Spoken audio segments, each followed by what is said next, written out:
he's horizontal, we're good. If he's horizontal, we're good. If he's horizontal, we're good.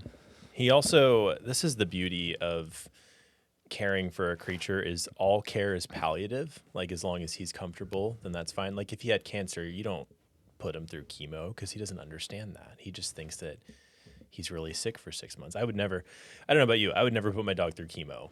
Would you ever put yourself through chemo? You know, my gut was to say yes, but I don't know. So it depends what stage, I think. If it's like stage 4, Yeah. nah, I'm probably not going to do it. Fuck that shit. I'm gonna go watch a sunset and touch grass. Probably. You know? That actually might cure you. Yeah. Like 100%. there is if I ever get cancer, God, I hope I don't. Well, you know, the odds are like 40% nowadays. It's not that bad. Yeah, but that's factoring in those who are crappy diets, no exercise. Like but it's also factoring in like environmental slow poisoning from plastics and styrofoam. Where you live, pollution, air pollution, all that. I think there's going to be like, I love to watch the videos on cancer when people will like fast for, you know, periods of time, and now it gets rid of the cancer. It's not feeding the cancer, not feeding it sugar.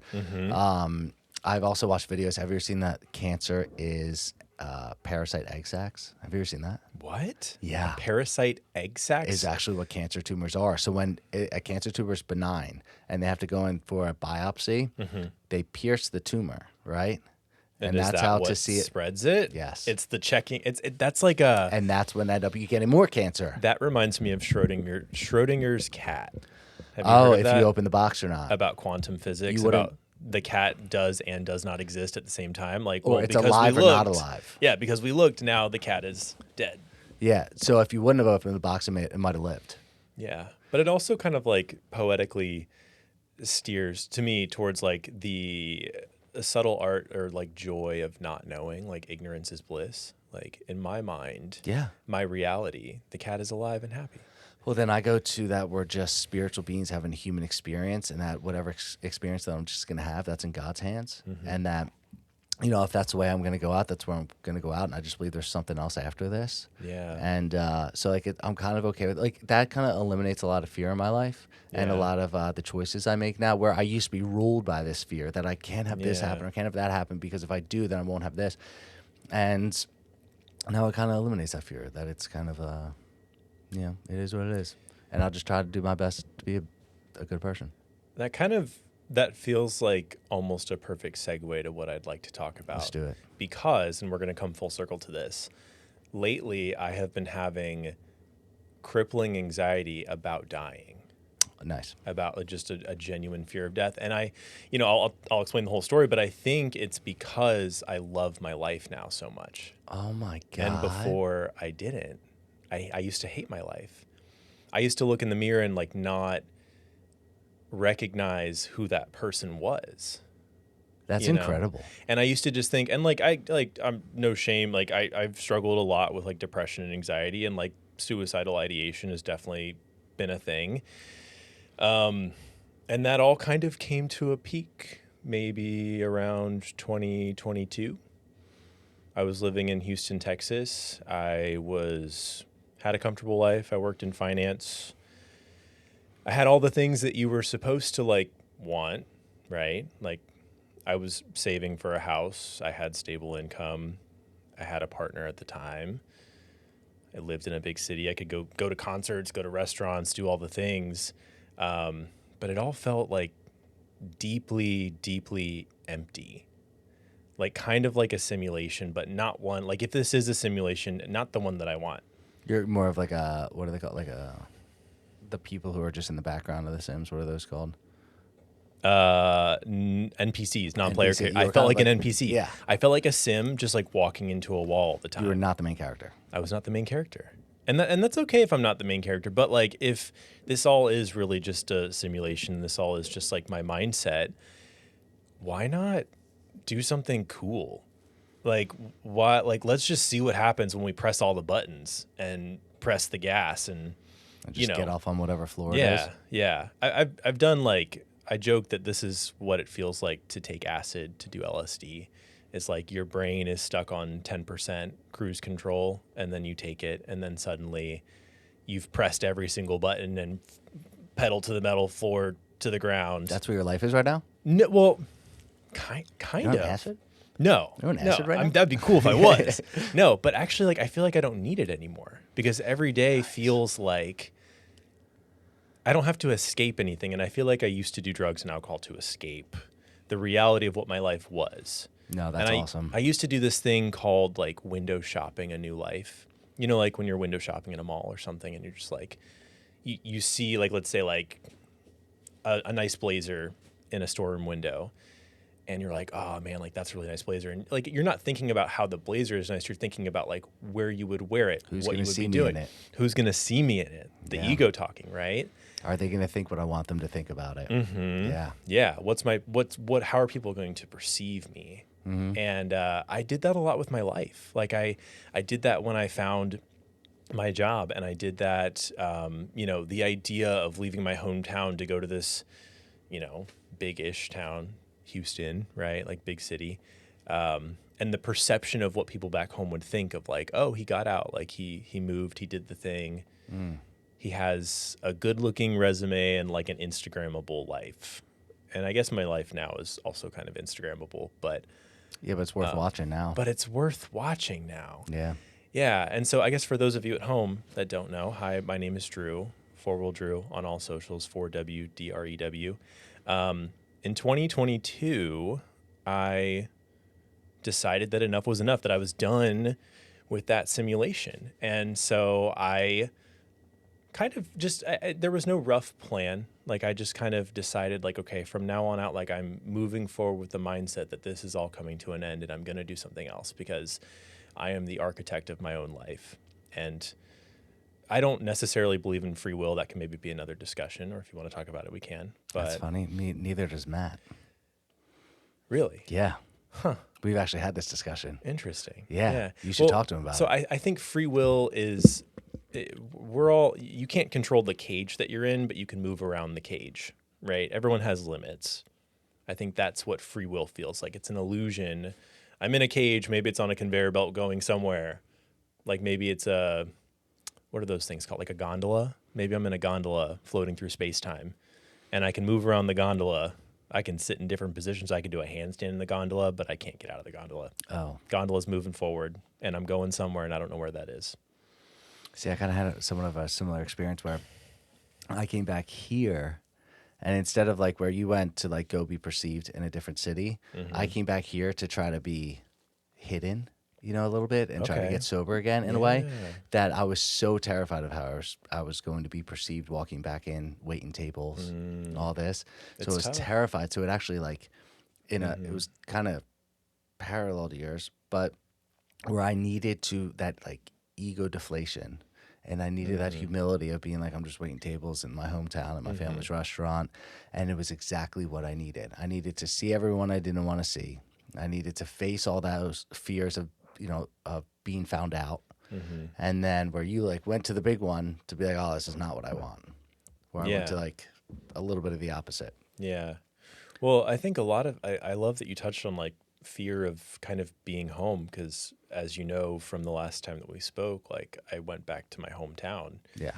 And I don't know what it is about being somewhere where you grew up, but you feel this like profound sense of like that so much time has passed and no time has passed at all. And I don't know if it's 2008 or 2026 or I'm 16 years old or I'm 35 years old, and that felt like a drug when I was home. A good one or a bad one? No, a bad one. A really bad one.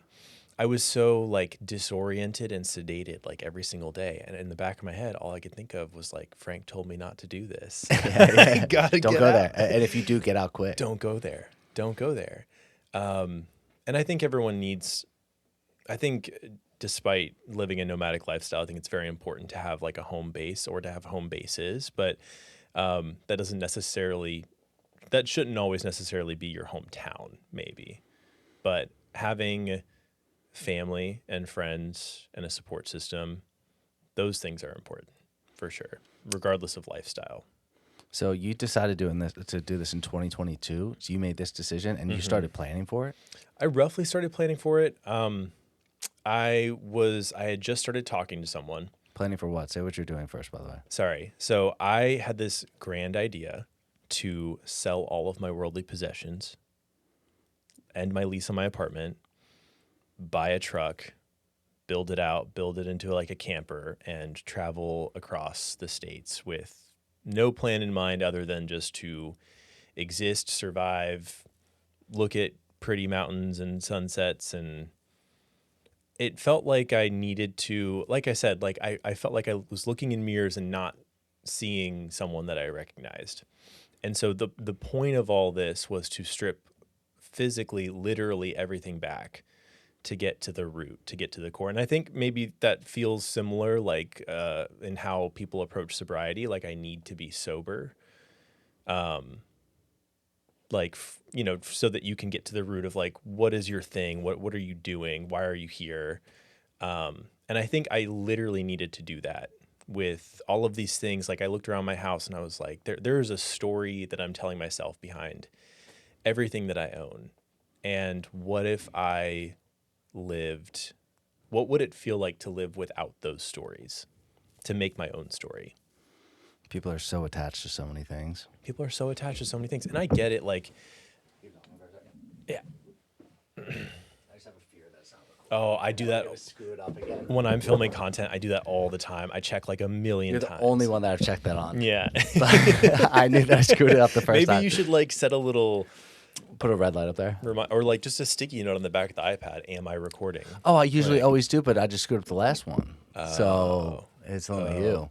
But all right, go ahead. So we're attached to all these worldly possessions. We're all that do like nothing for us. This knife, I'm sure there's a story behind it. Someone made it for me. Someone made it for you. But does it feel like you? Like it's something worthwhile that someone gave you because maybe they care. But this knife doesn't mean, like, the absence of this knife doesn't mean that they don't care. You know what I mean? And that's what I feel like for my own healing journey had to come to terms with, is that I am still me. I am more me without all these things than I am with them. You have to find out who you are. I had to find out who I was. And that was, I recognize that that's a little cliche coming from someone like in their 20s. And Well, you got to at least 30 start now, the journey of finding out who you are. Yeah. I mean, I think what I've realized over the past year is that the point of life, the meaning of life, is to give life meaning. There is no other point other than to make it what you want it to. But I feel like a lot of people let the belongings that they have define them, let the job that they have define them. Yeah. Let anything like that define But them. like, I'm sure you've experienced this before. When you ask someone how they're doing, they immediately talk to you about Work. Or like, how are you? They start answering with the things that they're doing or the tasks that they have. They respond in learned language models. Yeah. So they respond in the LLM where it's, don't get me started on that. Yeah. That's how they respond. We are AI. Yeah, that's how we respond. We are Yeah. NPCs, Yeah. 100%. It's, hey, how you doing? Good. Yeah. I love responding to people now. Honestly? Because yes. Yes. When they go, how you doing? I go, oh, well, I had my morning was okay, but, yesterday sucked. And, like, they're just like, I didn't actually mean it. I did not cognitively prepare for an actual conversation. I wanted to do the thing that we're supposed to do. You say your line. You say good or nothing. You forgot your lines, bro. Yeah, exactly. You're ad-libbing this shit, and we don't like that here. Start responding to people like that. Oh, wow. And just go, oh, thank you for asking. What if I don't have the energy to do that? Yeah, but I make it a fun thing. Sometimes there's some comfort in the ritual behind things. Sometimes I look at the small talk as a ritual. Then respond the way that you need to in that sense. Then, if you don't want to talk to them, you just want to say good, or maybe you just want to appease them. You say good. Yeah. Other times you go, God, I'm glad you asked. Yeah. How am I doing? You got 10 minutes? They see how long until they walk away. Bro, yeah, seriously. You asked. So where did I leave off? I decided Your worldly to get rid of all my things. I was talking to someone at the time, and it felt like I had my feet in two different worlds, because I was talking to this person. They had no desire. I had expressed to them my goals and what I wanted to do, and they had no desire to do the same thing. And in my mind, I realized in that moment that I was too afraid to do it myself, and that I really wanted someone to do it with, because I was like on this spiritual journey of like figuring out who I am. But then I realized it was all ego driven at the time, I just want to be a van lifer. I'm trading one ego for another ego. So, a lot of back and forth and like rockiness in this relationship because of this one thing that I wanted to do that I couldn't give up. And we went back and forth. I was like, oh, like I can try to stay here. I can try to make this work. I hated where I was. I hated my job. I hated all these things. But I loved the security of having a partner. But he let me go do my thing, and I decided to do it. So in March of 2023, I packed up my shit. I did not have a lease, and I hit the road for 48 hours. Oh, shit. For 48 hours. And I was in Texas. I drove to North Texas, and I ended up in Colorado. Like I booked it to Colorado in 2 days. Just get as far away as you can. Spent one night on the side of a mountain in Colorado, and I was like, oh, I don't want this. This is hard. Really, that was just my ego saying like, discomfort sucks. We should just go back to where the comfortable things are. So I turned around, went back, tried to make this relationship work, tried to make my job work, tried to make all these things work. I so desperately. Wait, you left your job that took you back? I was on a leave. I'm sorry. I totally skipped that part. I took a leave of absence. Oh, so you had a plan B. Because again, I wasn't ready to fully commit. Yeah. So I took some PTO. I took a leave of absence. I just kind of vaguely said like I needed help with some mental health issues. And so you're like, just in case this doesn't work out. Yeah. And so instead of fully diving in, I was just like 1 foot here, 1 foot there. Let's see what happens. So I go home. I try to make this all work. I keep telling myself like, oh, I just need to like cultivate more gratitude. I just need to be happy with what I have. And then finally in March of 2024, so another year goes by, I signed a lease. I stayed another year. I said, this isn't working. Like, I really want to myself, and I can't live like this. There's so many other ways to live my life. Like, why have I just decided that this is the one way to live, And it was like I had been living in a cage for years. And then I looked down like at my chest and I realized that I had a key. Dude, it's a cage that you let yourself in and out of all the time, which is literally. Fucked up. Dude, you literally open it up. Like, no one's keeping you in there, but you put yourself back in there. No one's, but I'm like, the cage is familiar. The cage is comfortable. Oh, yeah. A dog does it. The cage has TV. Like, that's how we train a dog. Yeah. Yeah. Yeah.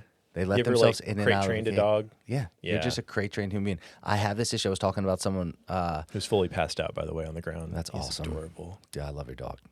I love dogs so much. I'm so happy you have a dog too in this adventure. Yeah. But I was talking to someone about it recently that it's they're in corporate America, and I told them that I left corporate America and I have no plans to go back, and that it's so crazy how you get trained in corporate America and that they don't even have to like. There's not one person that brings you in and says we're going to train you to be corporate America. You go in there, and all of a sudden, all of the people just start kind of slowly. It's indoctrination. Yeah. And you want to assimilate. And you right? do. And Yeah. it's this slow little training that happens. Every step you take is someone, hey, you can do this, you can't do that. You should do it this way, don't do it that way. And all of a sudden, before you know it, you're just, you found your cage. And that you're opening and closing that door too. And that's exactly where I found myself, is I realized that I was given these little treats in the cage. There was positive reinforcement. I would get like every time I was like just this close to quitting and just saying fuck it and leaving all my shit and dealing with the consequences, I would get like a quarterly bonus. Yeah, a bigger or cage. I would get like a promotion, or I would just get like a nice email from a client saying like I really appreciate like just these little bits of like money or human connection or little carrots along the way where I thought, oh, maybe this is okay. Maybe this is just what people are supposed to want. And it was just through a lot of trial and error and coming back to the same realization over and over again that like I can't just live my life from carrot to carrot to carrot, you know, hoping that that's enough. I want to see what's outside of this cage. And so I in March of 2024, I ended the relationship that I was in, and I started selling my things. And when I tell you that was like one of the early moments where I started feeling like, oh, fuck yeah, this is awesome. Like selling my couch, selling my desk, selling chairs, selling picture frames, so to the point where like by the time December rolled around a year ago, today, basically, my lease was up and I had nothing in my apartment except for my laptop to work on. And every morning I would wake up and roll off of a carpet that I was sleeping on and just sit on my laptop and like lean up against the wall. And like no one knew any different. But like to look, it was like a microcosm for me to see that the story I was telling myself based on the possessions that I had was totally within my control. And to wake up every morning and to see this blank slate for like 4 to 6 months while I was just waiting for my lease to be up was probably the biggest motivator to get through like the planning stage, to do this thing that I wanted to do, which is like live out of my car and like pretend to be, I always joke, like pretend to be homeless for a little while. Yeah. What else do you want to know about it? Well, I remember back, I guess it would have been 2021, maybe 2022. When did you go to Houston? 22? 21. 20, you went to Houston 21? Yeah. So maybe this was 2020 then. I had COVID cabin fever. We went to the same Planet Fitness off Atlantic. Yeah. And you were exercising. Yeah. And I came over to talk to you, and God, the human being I was at that time was so different. But I remember I was like, I was just about to graduate, and I think you were working at the finance company at the time, and you had just taken the test, or you were going to take the test, and you didn't like it then, and you were even saying how oh really? Yes, and you were saying how like, I just don't think this world's for me, and I was giving the advice because I wasn't in it yet. I was like, don't do it then, don't do it, because I didn't want to go into it. Yeah, and I did not want to go into it at all. So like my entry into corporate America was what I thought not as stringent as it ended up becoming. But yeah, I remember having that conversation. Like I have a vivid memory of standing there by like the bench presses and just being, and you were like, and you just look so sad. You know what's funny too is that reminds me that there's like so many things in our lives that we just convince ourselves, if I can just hold on, I'll get there. And it's this, I learned about this like on some random podcast, some psychological. I don't know if you listen to the Happiness Lab, Dr. Lori Santos. She's like a Yale professor and has a podcast. I know who she is. I didn't know she had a podcast. Yeah, she has a podcast. It's really great. It's just great, like like how to live a happier life, with your human brain that doesn't always cooperate. But it's this thing that she talks about a lot called the arrival fallacy. Have you heard of this? Yeah. Yeah, it's the fallacy that, You're gonna eventually when arrive. I get this cup of coffee or when I get the next thing or the next promotion, like then I'll be happy once I arrive somewhere. But what I've learned, especially over the past year, is that happiness is not this place you get to. It's this thing you like cultivate, like you have to be happy with your current situation to be happy anywhere else.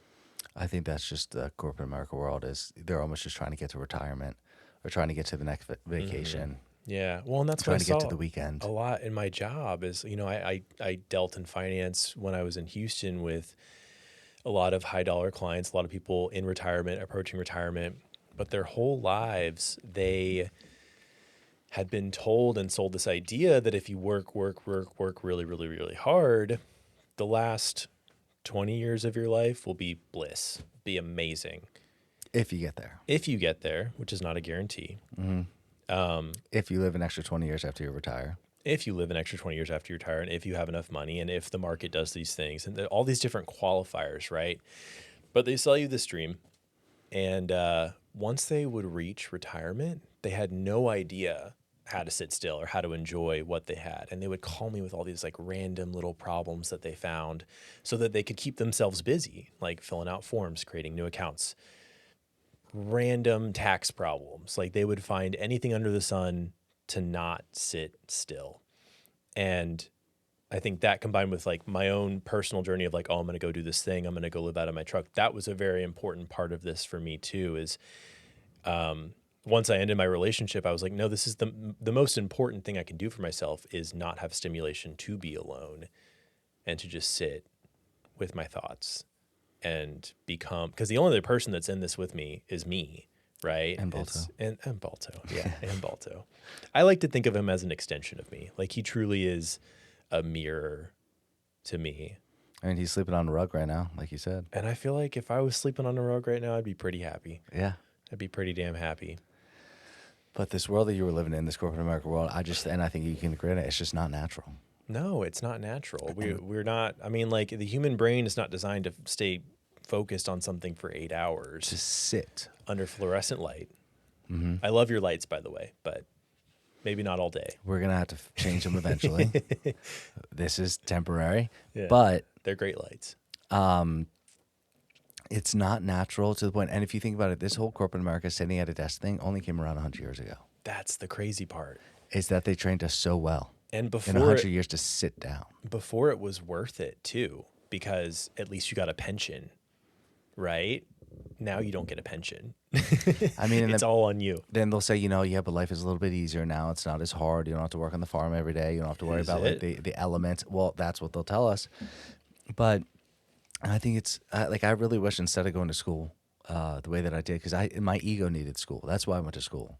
Yeah. And I felt like I was less than because everyone around this area that I grew up in, they all went to school and they all worked in New York or Philadelphia or something. That I should have just went for a trade school. I would have been, or went for a trade. I would have been so much happier, I think, if I would have just been an electrician or a plumber, which we I need think to work with our hands more. And I feel like I would have been an active member of society in a way. Yeah, like I'm contributing to this thing that makes us world run. Work. Yeah. And if you want to talk about AI, we can't predict what AI is going to be doing in 2, 3, 4, 5 years. And that's crazy. It's only 2, 3, 4. But AI is not going to be plumbing for you anytime soon. No. Right? It's not going to be robots, maybe. AI-powered robots. Yeah. Man, once we give AI like eyes and ears and arms, like we're cooked. We're cooked. We're cooked. but then, there's the other side of it that then more people can live out of their car if AI is just doing all the work for us. Yeah, I think that's when you start to approach how do we exchange value as a society, like currency, like I need to eat. Typically right now what we do is I go to a store or a restaurant, I pay money for that because we all agree that this money is worth something so that other people can get what they need or want. I think when you introduce AI as like a dominant force more than it is now, that becomes a big question. How do I survive? Well, then it goes into like universal basic income. Like, how are we going to have money to pay for those things? Yeah. Have you heard about this? Well, the Fed just is going to keep printing and printing and printing, right? Yeah, but then if no one has jobs because other things are taking those jobs, you Yeah. got to still have a way to, or you're going to have chaos. Yeah. Right? I feel like at some point, the ultra wealthy, the billionaires in this country and in this world, I feel like that there's maybe this is just my poor person brain thinking, but like all of us collectively are the reason that they are rich, right? Like other than like laws and stuff in place, like the fact that I buy things is the reason that billionaires exist. So what happens when AI does replace me and my ability to buy goods other than what is needed to survive? I often wonder, like, maybe it will be a good thing because it'll change how we treat wealth. I think we'll consume more. How though? Because I think that's all we'll have to do. Yeah. How? Because they'll make it so that they can, because if they need us, if it's consumer nation, they need us to consume, then they'll create things for us to consume. If they can brainwash us to say that, hey, that you need this and we're going to make it for you, then we're just going to keep doing it. Yeah. I think that's where we go. I don't think it's like, hey, well, I guess they don't really need these things anymore because they're not doing that anymore. I think they'll just be less of the billionaires and then more of the poor. So like how do you think we get in front of it? How do we, like, there's and I? Well, yeah, I guess you and I and also humanity at large. Like, how do we approach the AI problem? As someone who, neither of us are experts in this, but there is a world where AI takes over and there's a world where maybe like humans fight back. I mean, unless AI thins the herd. That's what You know? COVID was supposed to do. You think so? I think so. You think? Well, I was no, hopeful that I COVID would don't. be the reason that I get my Social Security still, but I don't think that it's going to ever happen. No, I think COVID was like a test of to see how we would. React to more control and surveillance. And, Yeah, and then they could grab a little bit more control, and once they have control, they Yeah. don't usually give it back. Well, I mean, if you look at it over the past 100 years or so, there has been this like slow erosion of autonomy and control, you know? Yeah, and I think it's Mass the removal surveillance. of our our third eye, and if you want to go spiritual on it, I kind of think it's like the removal of our pineal gland, third eye, even our psychic powers, things like that, because we're just so distracted constantly. Like right now, we're always doing this, right? We don't Yeah. know how to walk outside without looking down. Yeah. Like, I think I've told you this before. There was a time when I didn't have my phone for 6 months, 2016, when I went down to Georgia. I just listened to that episode. You should too. Thank you. And when it was this amazing thing where the guy who ran the house I was in, he would say it to us. He said, I'm going to teach you to look up. And It's like that movie, Don't Look Up. yeah, Have you well, seen it was that? the opposite. Yeah. He was the antithesis of this. And it was amazing. I was just always, and I remember when that phone came back in my hand, I had this like feeling of dread and like, oh no, because I knew exactly where it was going to take. I was going to go right back into it, Yeah. right back into that Sucked phone. back in. You And ever had so- that happen where like you get caught scrolling, like you catch yourself and you look up and you're like, holy shit, like 30, 40 minutes has passed and I've just been staring All at my the time. fucking phone. I went to go to bed last night. I got off early enough to be like, it's 9:15. I'm going right to bed. Yeah. And I went on my phone and it was 9:58. And it felt like a second. Also, it was 9:58. I'm like, God damn it. Yeah. But it's not even, I mean, I bring that to like drugs and alcohol too, where it's like I'll be sober for an extended period of time. And then all of a sudden it's like I'm right back in the bottle. Well, Yeah. I haven't drank in 10 years, but I'm right back into the drug, whatever it is. Yeah. But, and all of a sudden time goes by and it goes, where did 3 months go? You know? And in a weird way, I mean, now it's just so, I mean, you can look at the amount of time we spend on our phone is 8 hours a day or something. Just Like- about. And I think screen time overall, whether you're making a podcast or not, like is going up for everyone.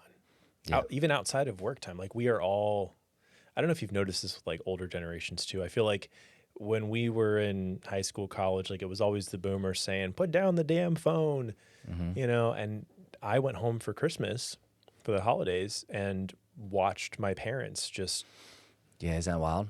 their Now Facebook you're watching them on it. looking at AI generated videos.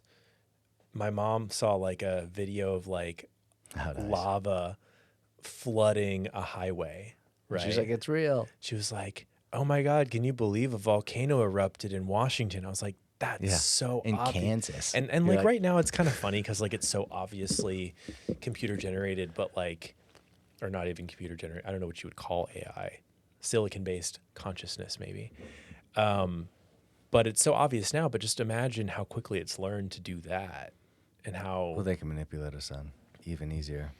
I thought Yeah. they would be able to do it less because we have so much more knowledge and outreach now, but it's probably the opposite. Have you heard about the last? Sorry, we're going on so many tangents, but this is worthwhile.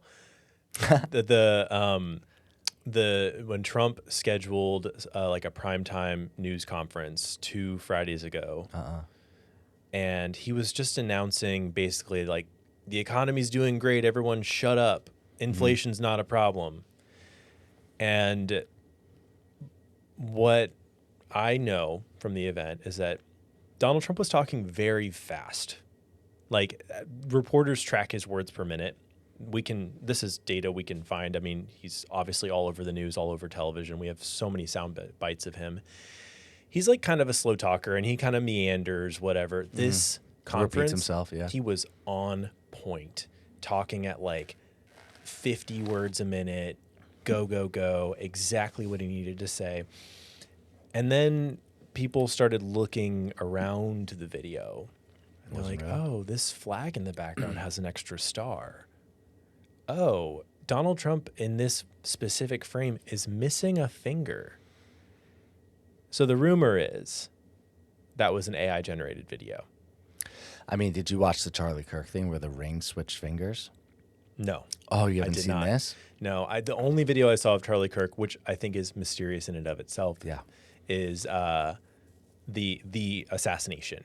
which I think is crazy So- that we all saw it and that it wasn't taken down. But that's another. So if you see it, he has a ring like on this finger, and it flips down and goes onto this finger. Whoa. Yeah, watch it. So Now, at the very least, it's an edited video. You know what I mean? Something. I love conspiracy theories, but I've become more of a skeptic over time. So, like, you really gotta prove me. Yeah. You gotta prove it. I don't know. That's the fun of it. But to the point Right. of not having a phone, one thing that I talked about on the podcast with someone recently, where this right here is 2 hours where we have no phone. No one takes out their phone during this. Yeah. You know how like rare that is these days? Yeah. And rarely do I even think to check my phone because we're Yeah. just talking. My watch will go off, and I'm ignoring it. How do you survive with an Apple Watch? Like, do you enjoy it, or is it useful to you? I use it for one thing mainly, and that's exercise. Yeah. The activity. That's it. Yeah. Other than that, I try to turn off all notifications, like my ESPN app or text. Like, it just went off about something, and it's like I try to ignore it as much as I can, because But it's like the constant, like, something's pulling you back almost. Like, all the time. go back to the Matrix. Get in your phone. Yeah, Be a good little sheeple. I know. I think about taking it off at times, Yeah. but I'm so it's such a part of me, especially when it comes to exercise now, that I don't Yeah. know. I should take it off, I think. That's fair. I mean, like, it makes sense because you're a long distance runner, right? Yeah. Yeah. I mean, you need that, right? I don't. I only need it to track calories because I use another app now that tracks my long distance. And I was thinking about that recently because I now I have 3 things going on. I have like the activity app going to track this, and then I have like the other runner app to track the distance and give me the paces. And so I'm like, oh, I may not even need the watch anymore because of that. But then we're going, yeah, but I want to know that I burned 1,000 calories. You know, I want that little bit of, good job, Frank. Yeah. You know? And I Serving want, Frank's ego, maybe. yeah, absolutely, it is. And it used to serve my egos.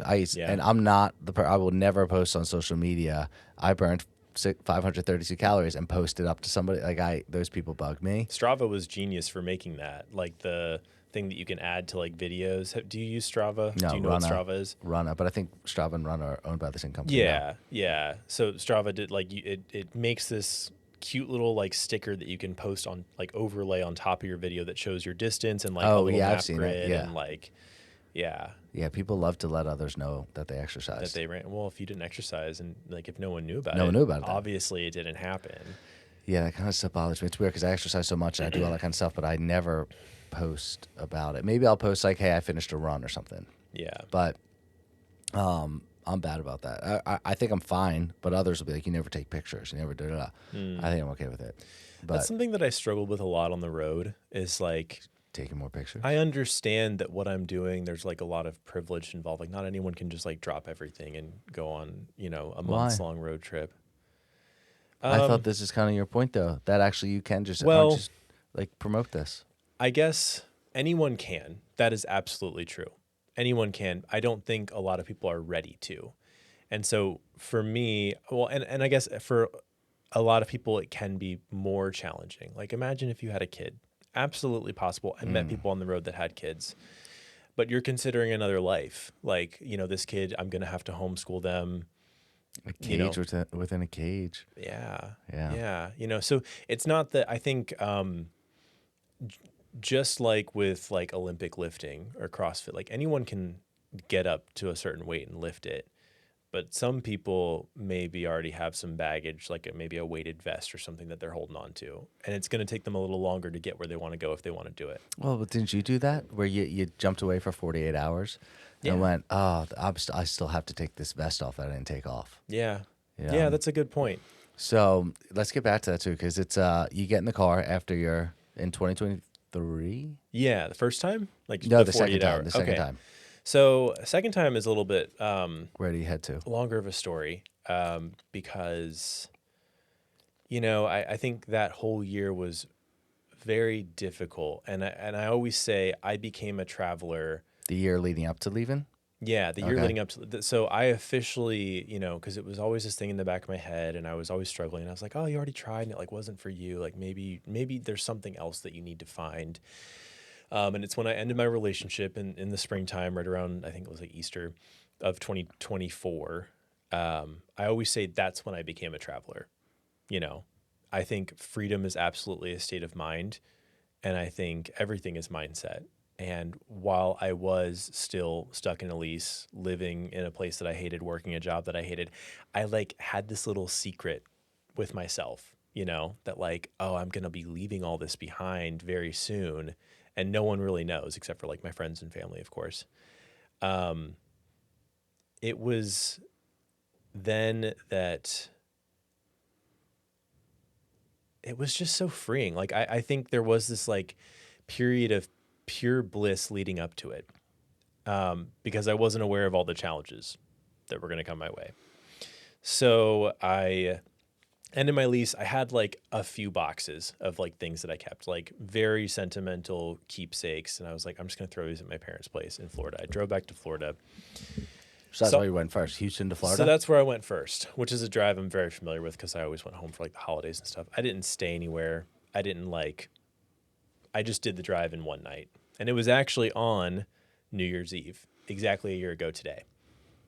I drove through. So I still had to clock in for work on December 31st. They made me clock in and I was off at 5, but my lease was also up at midnight that night.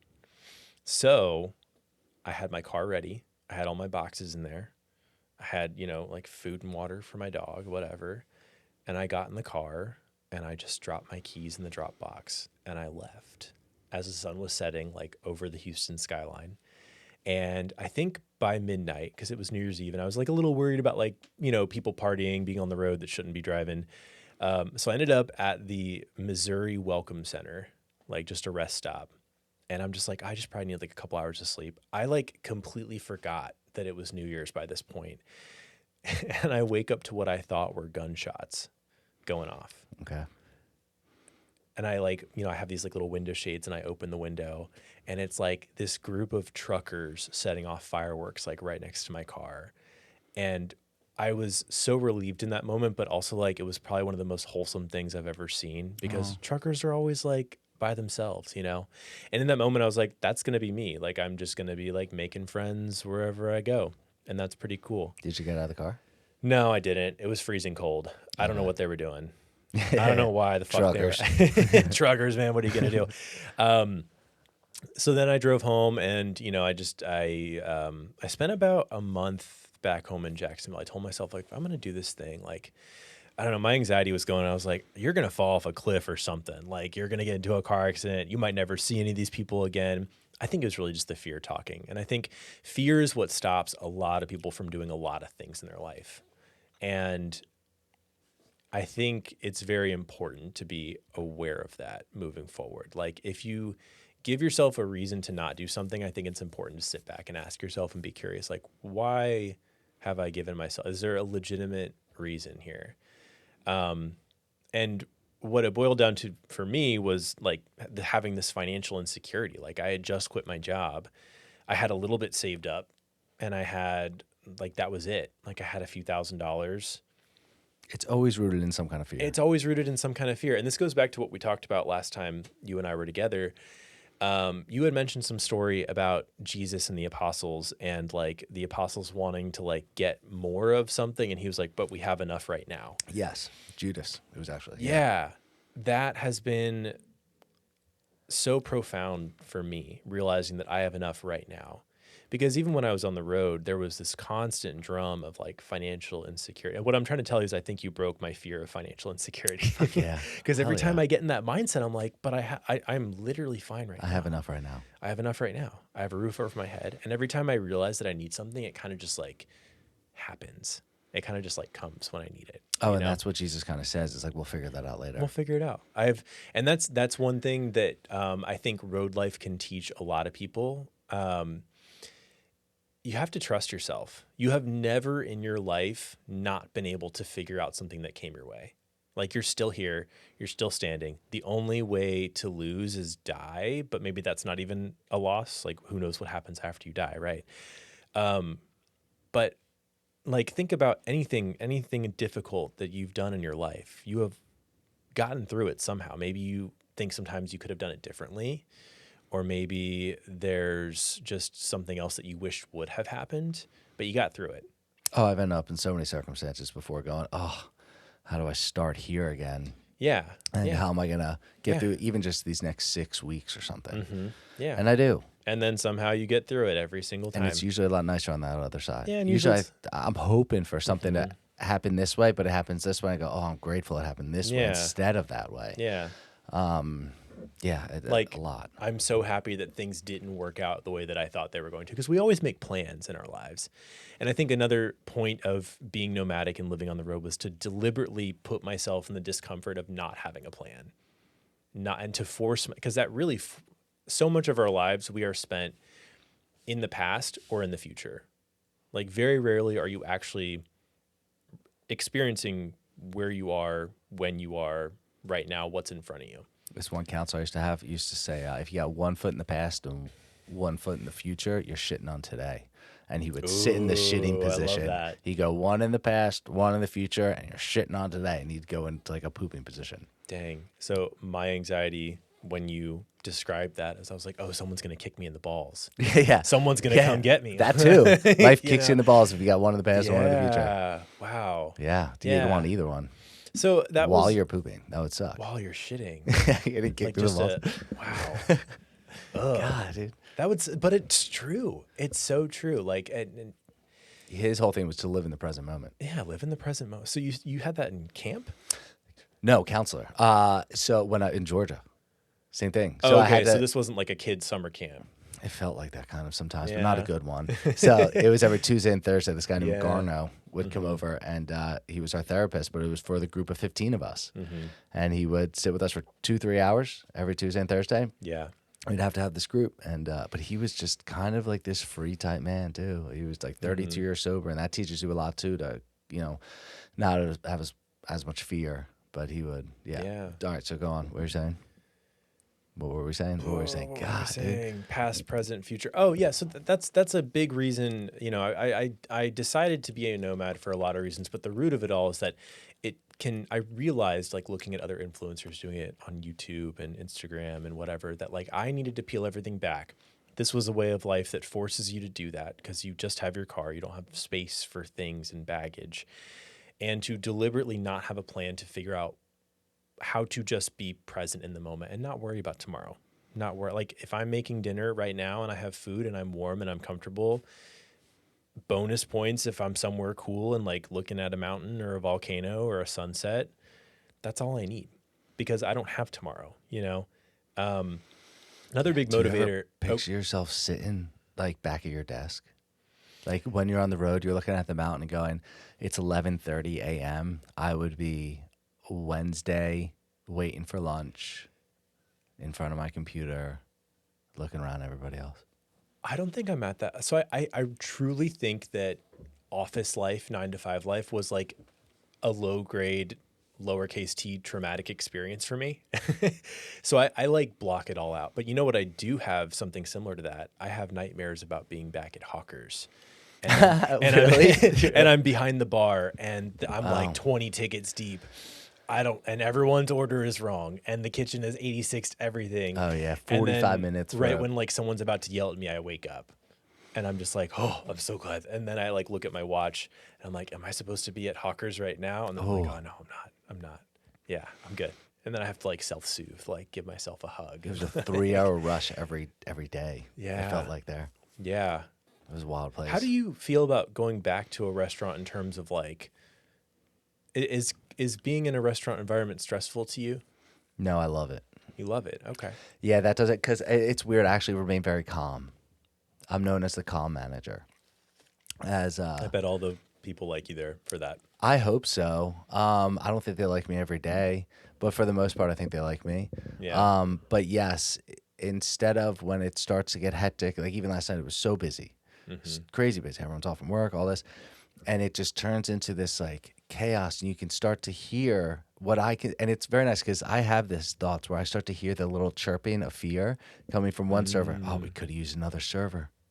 Oh, if the kitchen would have just done this, and I have to go, just calm down. Isn't it Just so funny how people feed off of each other that way? well, and then I have to stop that person from doing that so it doesn't then cancer its way through because it will to the get next. worse. Absolutely. So I Yeah. go, just conversate. Let's just get in front of what's ahead of you. Okay. Mm-hmm. Just go to that table, get those drinks. I will help you here. So then One I was thing at a just time. relieving a little bit of pressure to take Yeah. a couple tables. And I usually ring it up under somebody else's number so they end up getting the Yeah. tip. Whatever. But no, I kind of like it because I know like I love to problem solve in the chaos, which is really nice. So like I would be okay with the van life, I think, because Gotcha. my interpretation of it is to constantly always having to problem solve in Yeah. maybe a difficult situation. Yeah. And so I think I'd really be okay with it. Yeah. Well, and I'm glad you bring that up because a lot of the time what we're afraid of is the anticipation of something going wrong. Totally. Because our brains were trained to look out for those issues. Like if you were a nomadic cave person living in prehistoric times, you had to be really worried about the fact that that grass over there looked a lot like a lion could hide in it. Yeah. It's moving. Yeah. Is that the wind or is that am I dinner? Right. Yeah. So it's a fear like we're not going to get through this rush. And I wonder, obviously I don't want to be attacked by a lion, but have you noticed that, and maybe you are because you're a lot more self-aware, and like you said, once you're in it, it's not as scary. Like once you're actively like, this is as bad as it could get, it's not that bad. Because all you have to do is stop telling yourself this story of the perception of it being bad and just take it one step at a time. And so that's like why I run. And that's why I'll do other things that I used to be afraid to do. Like even training martial arts or things like that, and if it doesn't work out, like what it has taught me the most is that if it doesn't work out or if something goes wrong while I'm in the middle of it and I still get through it, that it really wasn't as bad as I thought it was going to be. Yeah. So it's like, even if a little, some kind of other, variable comes into play and I go, well, I didn't plan for that one, but I still get through it. It just, now I just believe that I'm getting calmer and calmer through any kind of situation like that. Yeah. So it's like I go for a run, I'll train for, 12 weeks or something like that. And then I get up there and it's a great run. Other times, all of a sudden, my legs feel like lead 6-7 miles in. And I go, well, this didn't happen the whole 12 weeks. Why is it happening now? And then fear I can feel the fear like just come in and I'm It's almost like a wave going over and I your have body. Yeah. And then my thought is, well, what are people going to think of if I don't finish? What are people going to think of if I don't hit the time that I said I planned for? What are people? And I go, but it's okay. It's okay if I don't do it. I'm running and they're not. Yeah. But then that comes in a little bit. That used to get me a little bit more. I would then start to think the negative though, where I'd go, well, they're not doing it and I am. And now the ego's coming back into play. But it's almost like an angry ego. Yeah. And then I go, well, that's not fair, Frank. That's not very kind to do either. So I shouldn't try to create a negative to combat what I think they're gonna say about me. So now I'm spending It's a Band-Aid. Now I'm spending 3 miles trying to come up with responses to what people may not even say to me. So now this is ridiculous too. Now I got to just switch back into, but you're doing a really good job. And then what I'll do is, well, I'm going to run the next mile for someone. And then I'll think of someone in my mind and say, I'm going to run this one for my cousin who might be struggling. I'm going to run this for the homeless man I just passed. And then I try to switch it into a positive. And that kind of gives me a little bit of a boost again to go, all right, now I didn't even realize that today I'm running for other people and not for myself. That is a concept, I don't know if we talked about this before, called kusala. Have you heard of that? No. It is the art of appreciation for the thing. Like, for example, I'm going to do the dishes or I'm going to clean my house. Not because I have to or because it's like sanitary or whatever, but because like I know that now someone else will have a clean plate, or because maybe someone else can't run. I'm doing it for the greater good. Like it helps you zoom out. It's this Buddhist concept called kusala. Zoom out, see the bigger picture. It's not just Frank running, it's Frank running. That's like Forever. a selfless. It's like one small step for man, one giant leap for mankind. Like Yeah. everything is one giant leap for mankind. It's a selfless act to create, to relieve maybe tension or stress from somebody else. It's from like the collective consciousness. it's kind of like maybe. a customer service. That's what it is. You're if you work in customer service or the service industry, you are just a therapist for the masses. Let's get that straight, right? Oh, for sure. I For used to the love that part though. uninsured people, it's I used to do that all the time. I'd like love to be like someone would be on the other line with me, and I'd be like, "How's your day?" And they like my KPIs or whatever it was would be like too like my talk time was too high, and they'd be like, "Why are you talking?" And they'd like play a tape back to me, and it was me talking about some 60-year-old about their life problems. Yeah. I'm like, "Yeah, but I think I helped them today." They're like, "Yeah, but you didn't answer 3 calls." you didn't create a profitable deliverable for the company. You haven't increased shareholder value. Yeah, It's like, well, I've increased humanity's shareholder value. no joke. I've been brought in. It was another company, not that because I ended up working Yeah. with the same finance company as you. Yeah. But which I big green hated. giant. God, I fucking hated it. Hated God, it the was so bad. very first day I stepped in there. I would Told never you. forget. I told you not to do it. Yeah, but I was in a different part of my life of trying to appease an ex at the time, trying to go, maybe this is a solution to fix the issues, the outside issues that I have. Maybe this one will help. Yeah. So I'm going to bring in another outside issue to fix the outside issues.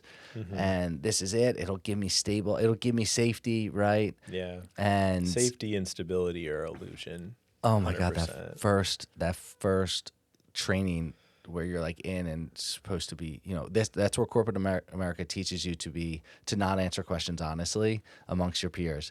So what's your favorite da da da da? And you go, I wonder what it is. Like my favorite right now. Like, and then you like, what do you do for hobbies? And you're like, well, what I really do is this, but I'm going to give you the answer that I think is the safest one. And now they're like slowly training you in training. I have a funny story about my first day at that company. So we all had to introduce ourselves, and this is like a moment where like this was a moment where I realized that my filter was very important, right? I got into this job and I thought, no one wants to be here, right? This isn't anyone's life's purpose. I felt So let's not lie about that. So the introduction was like, tell us 3 things about yourself and make sure to include a photo of like a recent vacation or something, right? And so it's my turn. I get on and I say like, hi guys, I'm Drew, like da da da da. This photo is from me in the Pacific Northwest. I'm like looking at some glacier or something for the first time. And as you can see, I'm really happy here and I'm not happy here. nice. So you said, this is not what I And want. everyone was silent, dude. They were just like, whoa, he just said that. And I was like, oh shit, that's right. Like some people have to pretend that they want to be here and that they don't know anything different. It's what they're told they were supposed to do. Yeah. And Yeah. Yeah. so My boss pulled me aside later after that meeting and she's like, hey, are you okay? Why did you say that? And I was like, well, like, do you want to be here? yeah, She was I had like, the same issues there. she's like, well, like it affords me the lifestyle that I want. And, I have kids and blah, blah, blah. I was like, okay, all right, gotcha. And then I just zipped on the mask of, hi, I'm your financial advisor. Blah, blah, blah, I do blah. want to be here. Yeah. I love my job. How's I your day love- going? I- Very good. Yeah. I get to help you today. Yeah. All right. So then you get into, you stay in Jacksonville for a month. Yeah. You're not loving it. So I'm staying in Jacksonville for a month, and that was always part of the plan. I was like, if I'm going to go do this thing, I've spent the past 3-4 years thinking that Houston was the solution to me being uncomfortable with my life, not satisfied with my life. So I would like to, before I start this new thing, come home and like, I think as you get older, you realize that family is important, like really, really important. I think I was like a really angsty teenager and college kid, and I was like, you guys are lame. Like, I hate all of you. And like, my parents are very nice, respectable, supportive people. And in fact, like when I told them that I wanted to do this, they were like, are you sure? And I was like, no, 100%. They're like, all right, cool. Like, go do your thing, whatever. So then I hit the road, and I was itching to get out because I knew that I was, before we had even talked about this, like I was aware, like my hometown, Jacksonville, not a great place to get stuck for a long time. It can kind of suck you in. It's a vortex. It is absolutely a vortex. You blink and 10 years have gone by and you're like, oh, wow, like I'm still stuck here. So it was the dead of winter. It was like February 1st. And I said, I'm leaving. I'm leaving tomorrow. Like, today's the day. I'm hitting the road. And everyone's like, are you sure? Like, the rest of the country is like really, really cold right now. Like, and I was like, nope, gotta go. So I drove and I just like drove through the night. I went to Tennessee and just like sat in my car while it was hailing outside. No plan. No plan. And I was like, what did I do? Why am I here? I wasn't eating. Like, I was so just like anxious, I think. No yaki udon with tofu? No yaki udon with tofu, no Singapore made fun. I would have killed for one of those at that time. Oh, probably. But yeah, I was just sitting in my car. I was soaking wet. So my car roof, this is actually still an issue, near the trunk hatch has a leak in it. So when it hailed, all the water got into the channel and melted. And I woke up to like water just dripping on my forehead, like water torture. And all of like my bedding had been soaked. And I was just like, what the fuck am I doing here? I don't know. Do I go home? Is that going to fix the problem?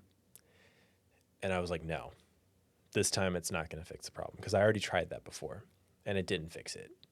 And it just led to me delaying what I really wanted to do for another year. And so I just had a little pep talk with myself. I was like, hey, this is part of it too. Did you have any chatter in the back of your mind? Like people just going, he'll come back. He'll come back. And you're like, not this time. Oh, yeah. And I think that was a motivator for me, because I think a lot of people were like, have fun on your little vacation. And I was like, this isn't a vacation. It's like letting a kid run away. Just let him run off. Just We'll let be him back run in off. a couple Letting hours. a dog run out. They'll come home for dinner, Yeah. you know? And I think a lot of people were expecting me to just show up at my parents' doorstep waiting to be home. And I know that I always could. And I think that was nice to have that support. But it was in that moment I was just like, you know what? Like, I'm going to figure this out. So I went to like a laundromat. I just threw all my stuff in a dryer, turned on a little like propane portable heater that I bought at REI, and just like sat in my car for like an hour while my clothes were drying. I was like, we got to figure this out. Nice.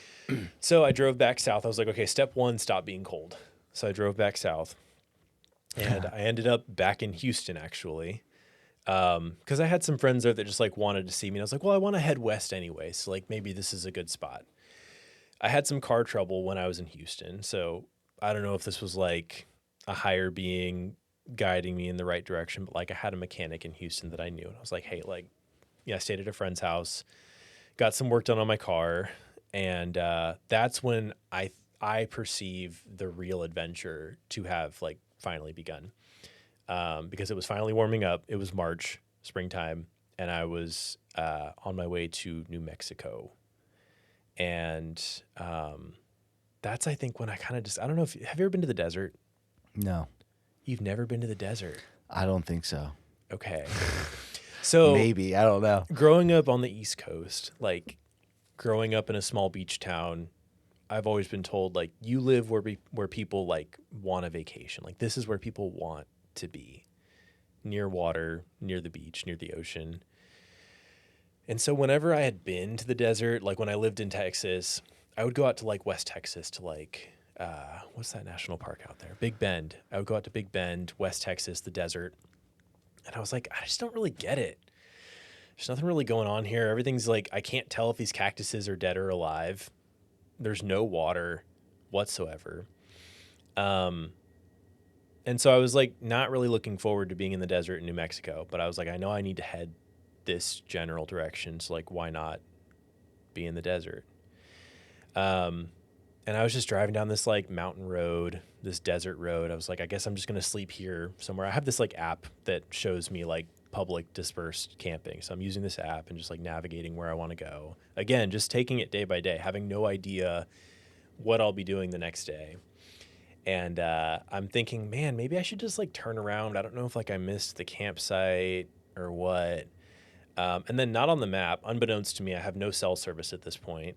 I dead end into the Rio Grande River in the middle of New Mexico. And I was like, I think I'm supposed to be here. Oh. I think I'm supposed to be here. Not go to Mexico. No. So this is in New Mexico. So it's the farther Rio up. Grande? The Rio Grande does run through Big Bend and it does border the U.S. and Mexico. But I was in the like northern. Wait, does part. the Rio Grande not run all the way the perimeter of America and Mexico? It goes Not all in- the way. Oh. It goes inland. I thought yeah, for it sure goes that up. was our border. Yeah. Well, it's our border for part of Texas, but it's Oh. not the entire border. Did not know that. Yeah. Yeah. It's okay. Geography is, I mean, we're both products of the American education system. So Sure. that's totally okay. I discovered these things along the way too, like the Colorado River, not only in Colorado, it's everywhere. I knew that because that's a big one. Yeah, it's a big one. But, you know, being alone, being in the desert, I'm like, I don't really know why I'm supposed to be here. You know, like I feel really alone. Like maybe I need to go back to Houston. Maybe I need to I had friends in Utah. Maybe I need to go to Utah. I saw and met 5 different people in the 3 days that I was just sitting by the Rio Grande River. And every time I just met someone and learned something new. For example, I met this older woman and she showed up in a really nice Lexus or something. I was like, how the hell what is she doing out here in the middle of the desert? And she starts to get things out of her car. And I'm like, can't she see that I'm camping here? Like, why is this other person just here? And I then realized she pulled out an easel and a set of painting stuff. And she was there just to paint the river. And that was such a wake up call for me to be like, oh, that's right. I'm just supposed to be here. You know? And so I go over and I talk to her. I'm like, hey, how's it going? How are you painting? She's like, oh, I'm not good at this. I just like painting. And, you know, it's just funny when you meet people and they teach you a lesson and they don't even realize that they taught you a lesson. You just say thank you. Yeah, Maybe even to them or in your mind. Yeah. And Yeah. you're like, oh, maybe I'm supposed to be painting my life right now. Yeah. Maybe I'm supposed to be painting my life. Maybe I don't have to be an expert at something to do it. Oh, yeah. You know? And it was when I was in New Mexico that I was really I don't know if I'm cut out for this. I see all these overlanders and van lifers on the internet and they just they all seem to have it all figured out. And I don't at all. I'm barely scraping by, you know? And when she said, I'm just painting, I'm not good at it, I just like it. It's oh, I like this too. Maybe I should just keep doing it. You have to suck at something before you're good at something. Absolutely. Right?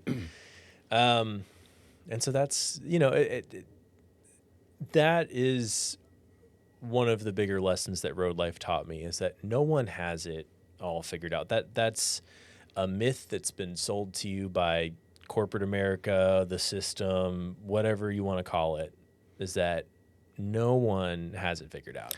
You learn that later, right? Once you step into that world, you go, this guy's managing me right now? This guy has no idea what's going on. He's a fucking idiot, you know?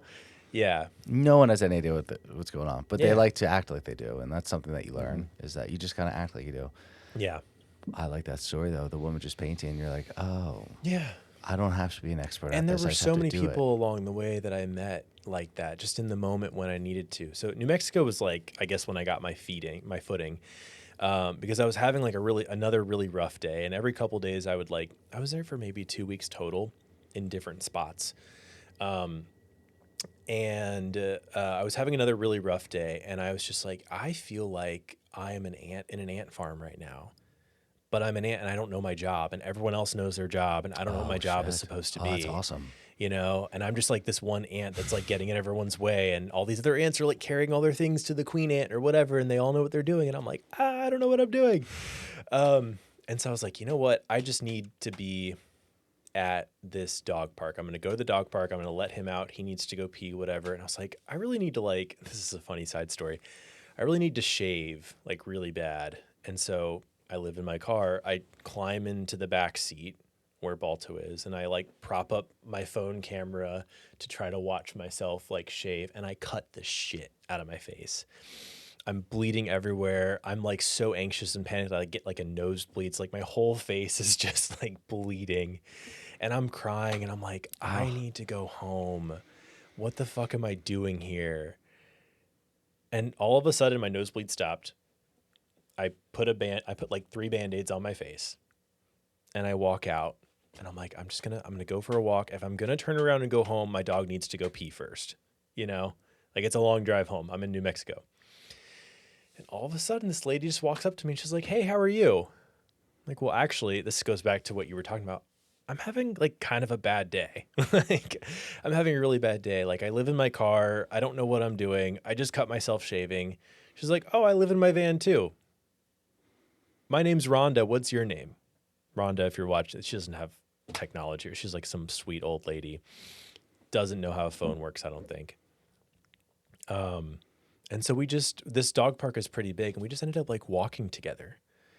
And I realized after a while of talking to her, she did not have a dog. I was like, Rhonda, why are you here? And she's like, I like this park. Something just told me I needed to be here. I wanted to pet some dogs. And now you're here. I was like, Rhonda, this is a really weird situation, but like, I think you're the exact person that I needed to hang out with, you know? And it was, it all along, like when you open yourself up, this is my lesson here. When you open yourself up to just experiencing life and interacting with other people instead of just staring at your phone, wishing that you were doing all the things that other people say that they're doing in their like little highlight reels, you learn that we're all just like the same slices cut from the same consciousness, and that we're all just doing the same thing, and that people aren't as scary as you think that they are. You know, Rhonda, for example, she was a skydiving instructor. She sco-dove. Is that how you past tense say skydiving? No. She sco-dove. She sco-dove. That's how you say it. Skydived. Skydove? Skydove? But skydove? Yeah. Wait, how'd you get scove? How'd you put an OV where the Y is? I don't know, man. Skydove? Isn't reality is just like a construct of what you and me are talking about right now. So maybe that's all we need to worry about. So sco-dove it is. Yeah. She sco-dove a lot. And she taught me that, like, no, I wish. No. Oh my God, can you imagine Balto skydiving? I've seen dogs do it. That would be so cool. Probably terrifying for them. I don't know. Because I've seen dogs on motorcycles too that I think would be terrifying, and they seem to like it. Yeah. But I feel like this moment was you like breaking under the NPC LLM. Yeah. Like that was the moment you went, oh, I can be I can be whoever I want to be. I'm the main character in my own story. I'm the main. If this is a video game, if this is a simulation, I'm player one. Mm-hmm. So like, this is an open world game. Go do whatever you want. Yeah, go sco-dove if you want. Yeah, go sco-dove. You know, yeah, and you know, there is something to be said about not being nomadic and having a strong sense of community and having people that you interact with on a daily basis. But there is also this like special nugget of wisdom that you only get from traveling or being nomadic, that the world is such a smaller place than like we think it is. Like the whole world is my tribe. I can talk to anyone now. I used to not be able to do that. I could talk to, I don't know, a brick wall. I could talk to that plant behind you. And I could probably have an entire conversation because I know that everyone and everything is just an extension of me. Like if reality, I don't know. To me, reality is kind of just like a mirror, right? Like it's all you. And if we're all part of God, spirit, source, whatever, then you're part of the same thing that I am, right? Like we're all just different cells in a multicellular organism. So why wouldn't I talk to you? There's a theory on that. Tell me more. Well, that Earth is really just one organism. That makes sense. And we're just kind of like we're either we're a like virus. Yeah, it's not good. Yeah. Or we're kind of like the bacteria that lives in our body. So there's bacteria that lives in our body all the time. There's millions of bacteria that lives on it, and it's cleaning us. But it also goes to the bathroom. That's why we smell. It's like why like our sweat has scent. It's because our bacteria is eating the sweat that comes out of us, and then it's excreting. Whoa. That's why we smell. And that's why if you eat certain foods, things like that, it's because your bacteria is eating it and then pooping it out. Whoa. Yeah, and that's just kind of what we are. So we're just kind of the bacteria of the earth. And Mother Nature is just trying to sweat us out with this whole global warming thing. All the time. Trying to sweat out a bad virus. Do you think global warming? Like when you have flu and you sweat out, your virus.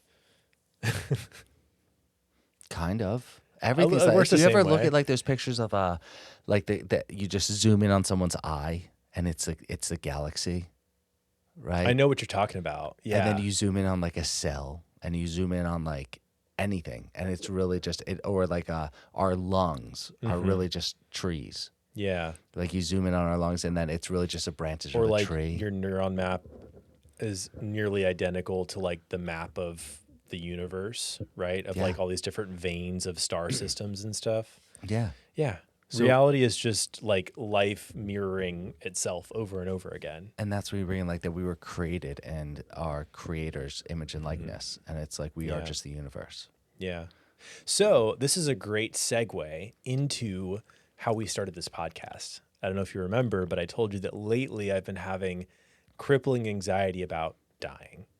And it's because I love my life so much now. I get to Yes. do whatever I want. So let me just like give you like a brief summary of like what's happened in my life. So I did my whole, trip across the American West. It was fantastic. There were highs, there were lows, there was everything in between. It taught me a lot about self-sufficiency, about not having a plan, about being present with where I am because tomorrow is not promised. It taught me about, having enough for today and not worrying about tomorrow within reason. And then I got home and I was like, what the hell am I doing? That was really fun. I want to keep doing it. Like, Home to Jackson. are we good on time? Yeah, we can talk as long as you want. Okay, cool. Just want to make sure. I do have to pee at some point. Do you want to take a break and go pee? Just so I don't have to edit it, talk to the camera. So you say something that you think others should know. Okay. Hey, Halfway Runaways audience. Today's episode is sponsored in part by my dog. My dog's here. He's a sponsor for today's video. Thanks for watching. Maybe if I turn the mic around, you can hear Frank peeing.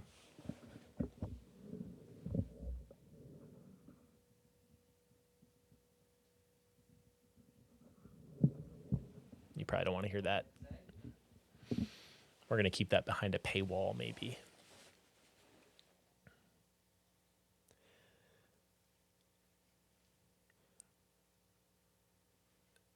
So I hope so far what you're gaining from this episode is maybe you want to live in your car, maybe you don't. But I think we all have something in life that we want, a deeper calling that how the world is working today isn't necessarily working for most people. Do you want to finish? I try so hard not to drink water in the morning before these things. Really? It just doesn't matter. Yeah, But it's weird doesn't since matter. I fast a lot. Like I fast most days. I've been doing the whole like one meal a day or like eating in like 4-hour windows and stuff. Yeah. And I swear when I do that and I don't drink water, I still have to pee so much. And I feel like Well, your it's body's extracting moisture from your food, right? it's just because I'm not eating, I end up having to pee more. Like I think it's my body just getting rid of toxins, getting rid of things. Oh, yeah. I really do believe that. Yeah. Like even when I'm I've tried intermittent fasting. I do it most days. It is a struggle for me in self-discipline.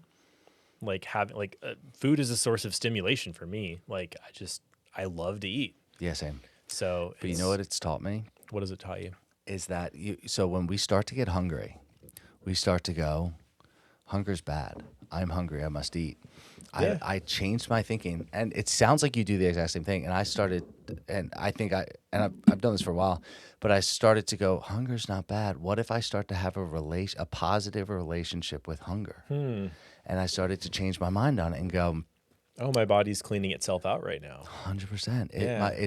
That's not signifying to me that I need to put something in. It's signifying to me that my body's about to. It's not at the moment. I tell myself this. I don't know if it's true, but it's about to go into like a cleaning stage. It's about to start Or to like remove ketosis. Yeah. Yeah. Which then all of a sudden, if sometimes it's 30 minutes, sometimes it's 2 hours where I stay hungry. But once you get past that, all of a sudden the hunger's gone. And you're going, wait, why am I not hungry? Why is that feeling not there anymore?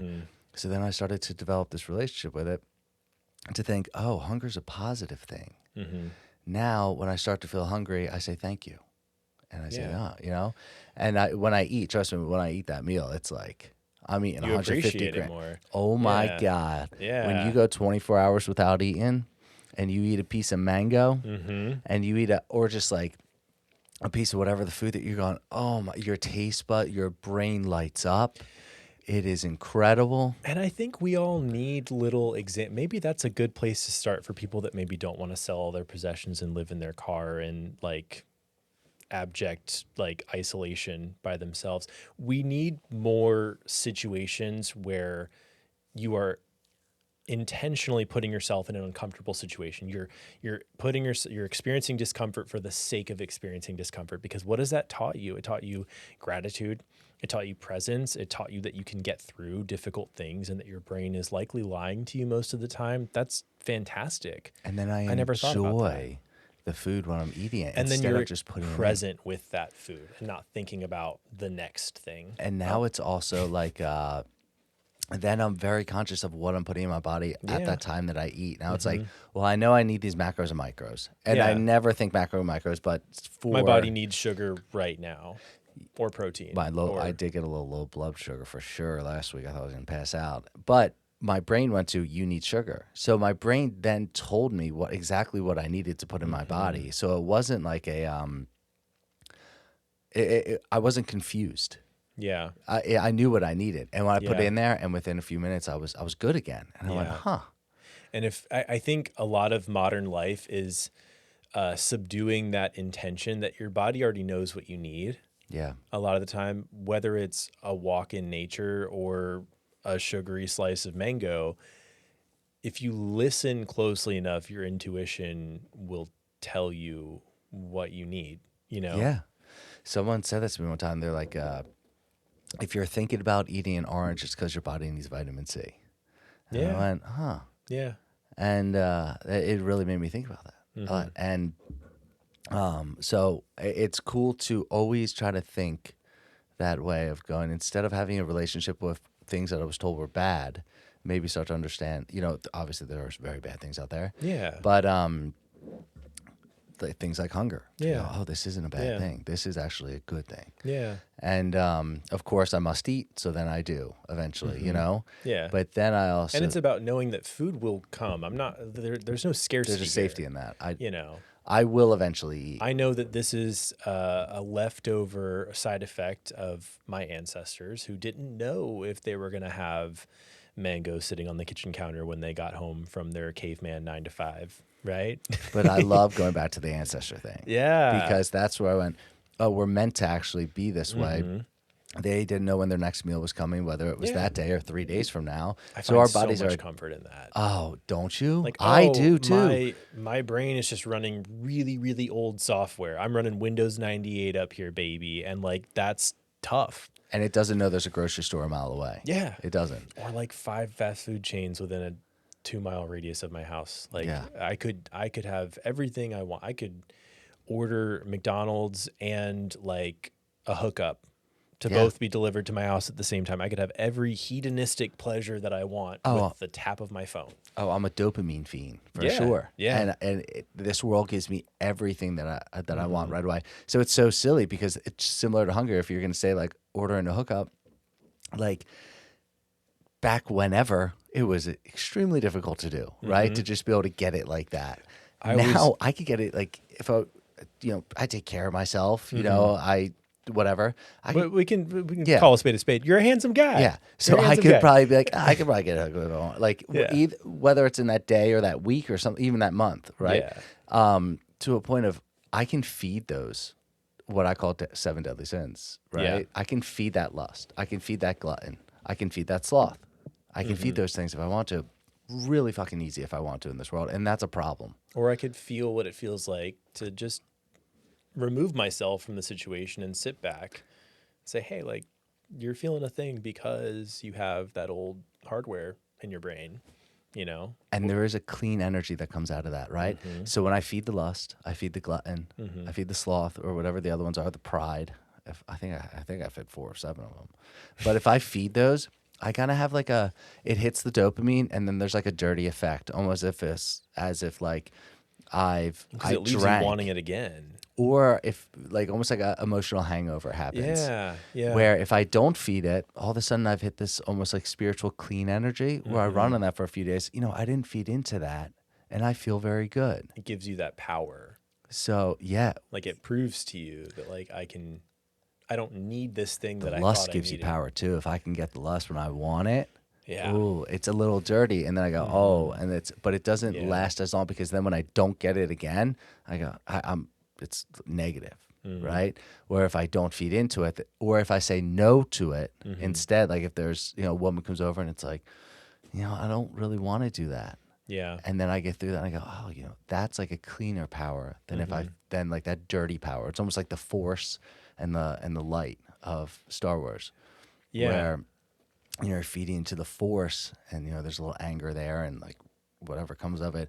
But the light, if I try to go into the feeding that wolf, then there's a little bit of a cleanness that comes out of it, which I enjoy. There's a side note here.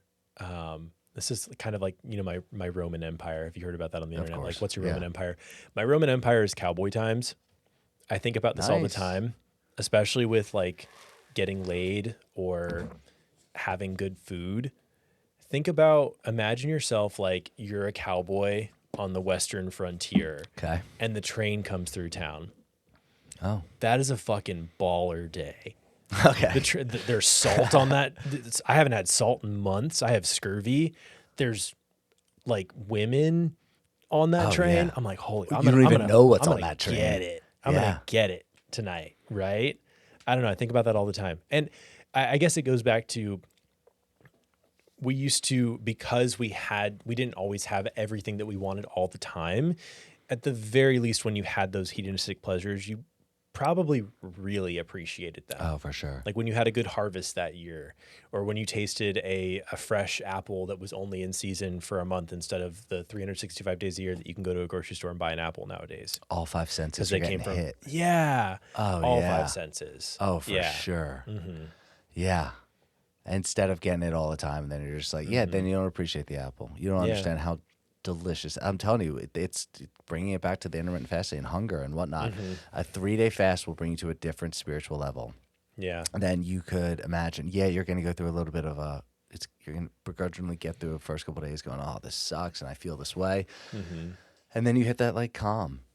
And then also you put that first thing in your mouth, even on a day-to-day basis for me. That first thing I eat, it's like, oh, God, that's so good. I'm so happy that like I have the ability to have this thing right here in front of me and that this is literally giving grateful. me life. Yeah, you're grateful. You're experiencing gratitude. Yeah. Which brings me back to my fear of death. Yeah, let's go on with that. So dude. it's been a really interesting ride because when I didn't like my life when I was doing the 9 to 5. I'm sorry we keep segueing away from this. No, I know that you and I could talk about segues all the time. Yeah, we're about to segue again, so don't do it. Which reminds me, no, I'm just kidding. I feel like it was so easy to just be like, man, it'd be really nice if this all ended. I don't give a flying shit about what happens to my life because I don't like it. It's not mine. I've been living everyone else's life in my body. When I was on my way, I remember I was in like California or something. I was driving over a bridge. I was in like the Bay Area. I think it might have been the Golden Gate Bridge. I don't know. Doesn't matter. All of a sudden this wave of emotion came over me. I can sit here and talk about like logically reason with the fact that like I will not exist someday. I will die. This iteration of me will die. But sometimes you feel it. Have you ever like felt the reality of not living? Like, people will miss me, or like... I guess my brain lately has been like trying to wrap itself around the idea of not existing.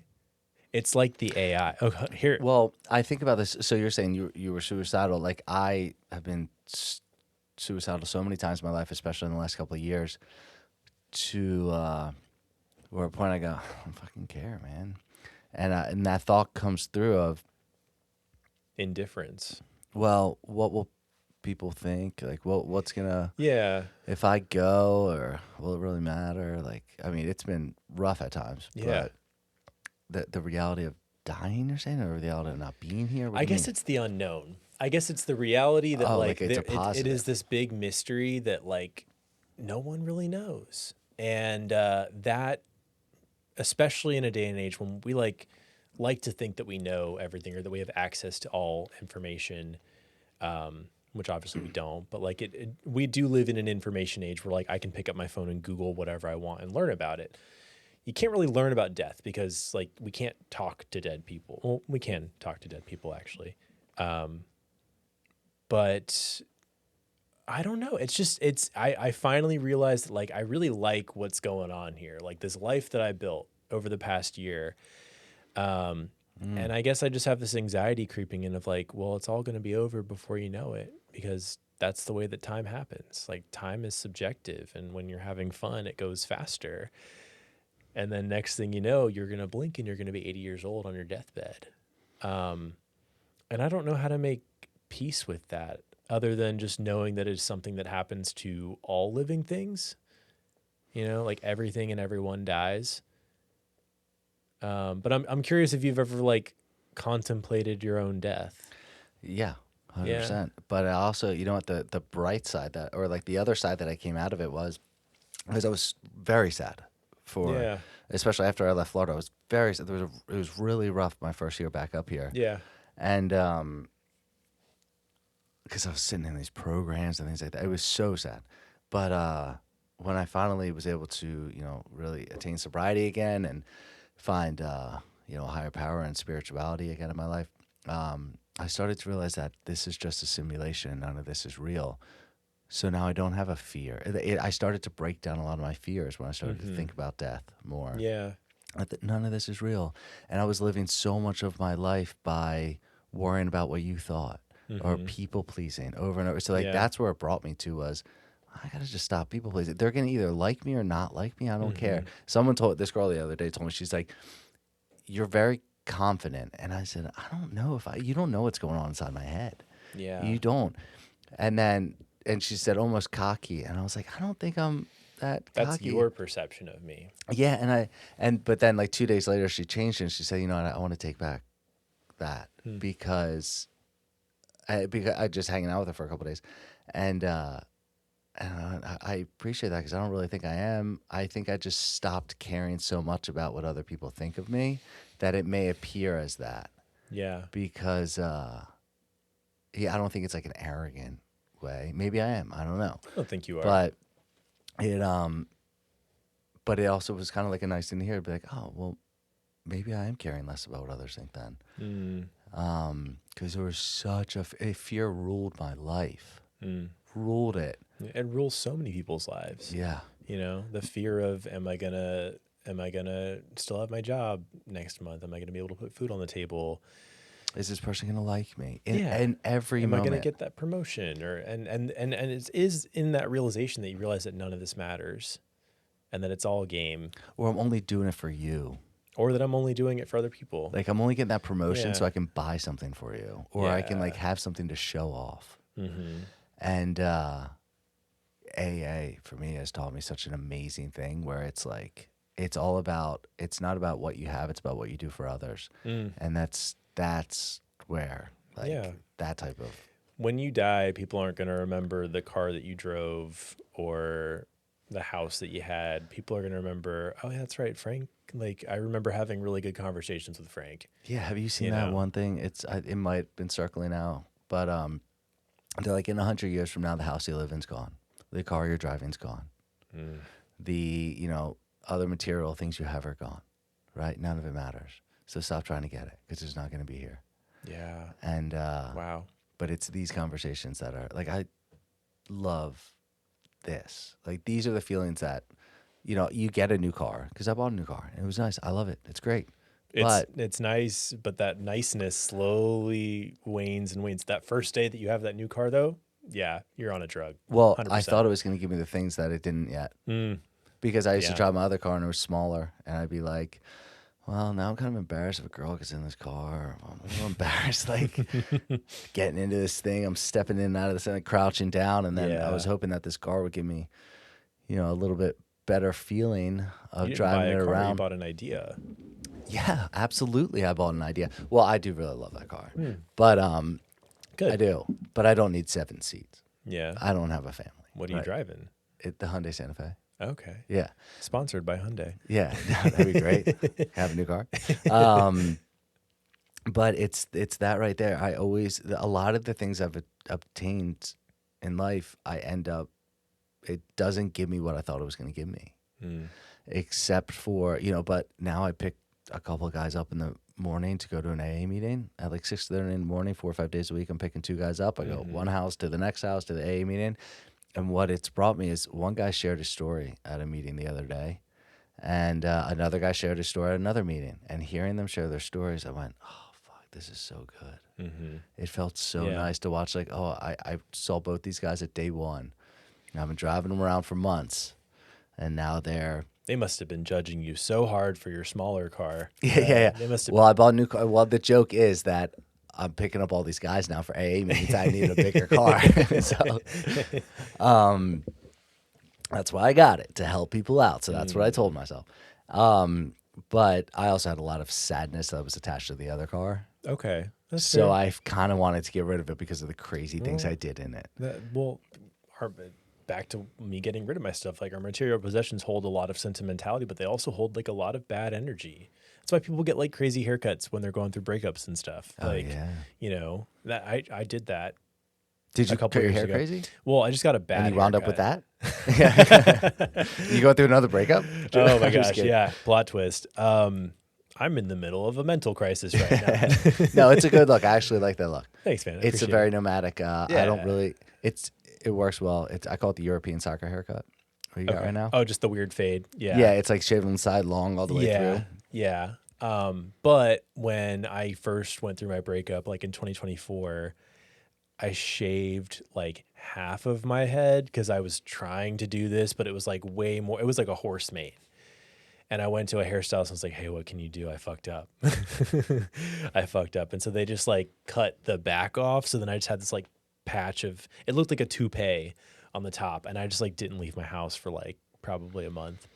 But once I cut the hair and I realized there was nothing else I can do, I had this like odd sense of peace overcome me.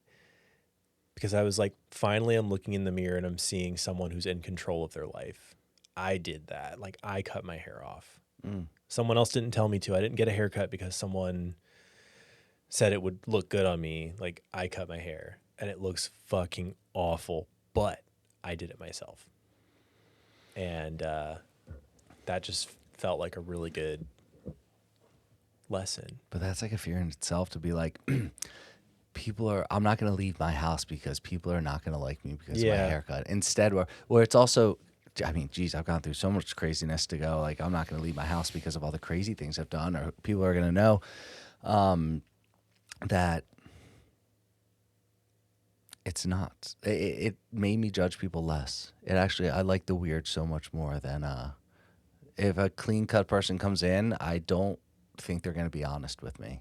That's what I think now when I see someone like so well put together, exuding what they want me to, that first thing they want me to see. And your intuition can pick up on it real I go, quick. that person's going to lie to me, like, whatever they say. You're wearing a mask. Yeah, that's what I think wearing now. a mask. That they're just going to lie. And when I try not to be judgmental of that, because I'm like, well, like, I'm also making a lot of assumptions. Like, maybe there's some inner work that I need to do and not assume. Yeah, but I want to trust people right away. I really do. So I don't know. Now, you end up, how long were you out on the road from your first? I was out from February to October. And that just felt like time to come home. I don't know. It was fall. It was like approaching the holidays. Oh, that was 2 months ago you were here? It was like, I think it was like late September, early October I was here. Yeah. So I was home by like third week of October maybe. And at that point, like, my savings had gotten to a point where I was like, I need to like go back to the drawing board and figure something out. You know, like, I want to keep doing this, but like, I just need to take some time to reflect and like figure out like what has happened emotionally, physically, like, and then also like figure out how to keep it, alive. And it was the holidays. My sister had just had a baby, and, you know, I was like, I should probably be like a good uncle and go meet this small, tiny human. And so I was home in October, and when I tell you I slept for like 3 days straight, it was so good. In that moment, to be home and to have like that safe space and to just be able to like collapse and, you know, evaluate all the things that I had learned, all the experiences that I had. Cause, you know, nomad life is great. And I think just like working in the service industry, I think it's something that everyone should do at least once in their lives because you learn a lot. Just like the nicest customers at a restaurant are the people that have also done that job, you know? Like I think it just it taught me to be kinder to other humans and that like everyone has a story and things that they're going through, right? But I got home and I was like, I don't know what the hell I'm doing. Like I'm 30 years old. I don't have a job. I just went on like a really fun trip. How do I keep this going?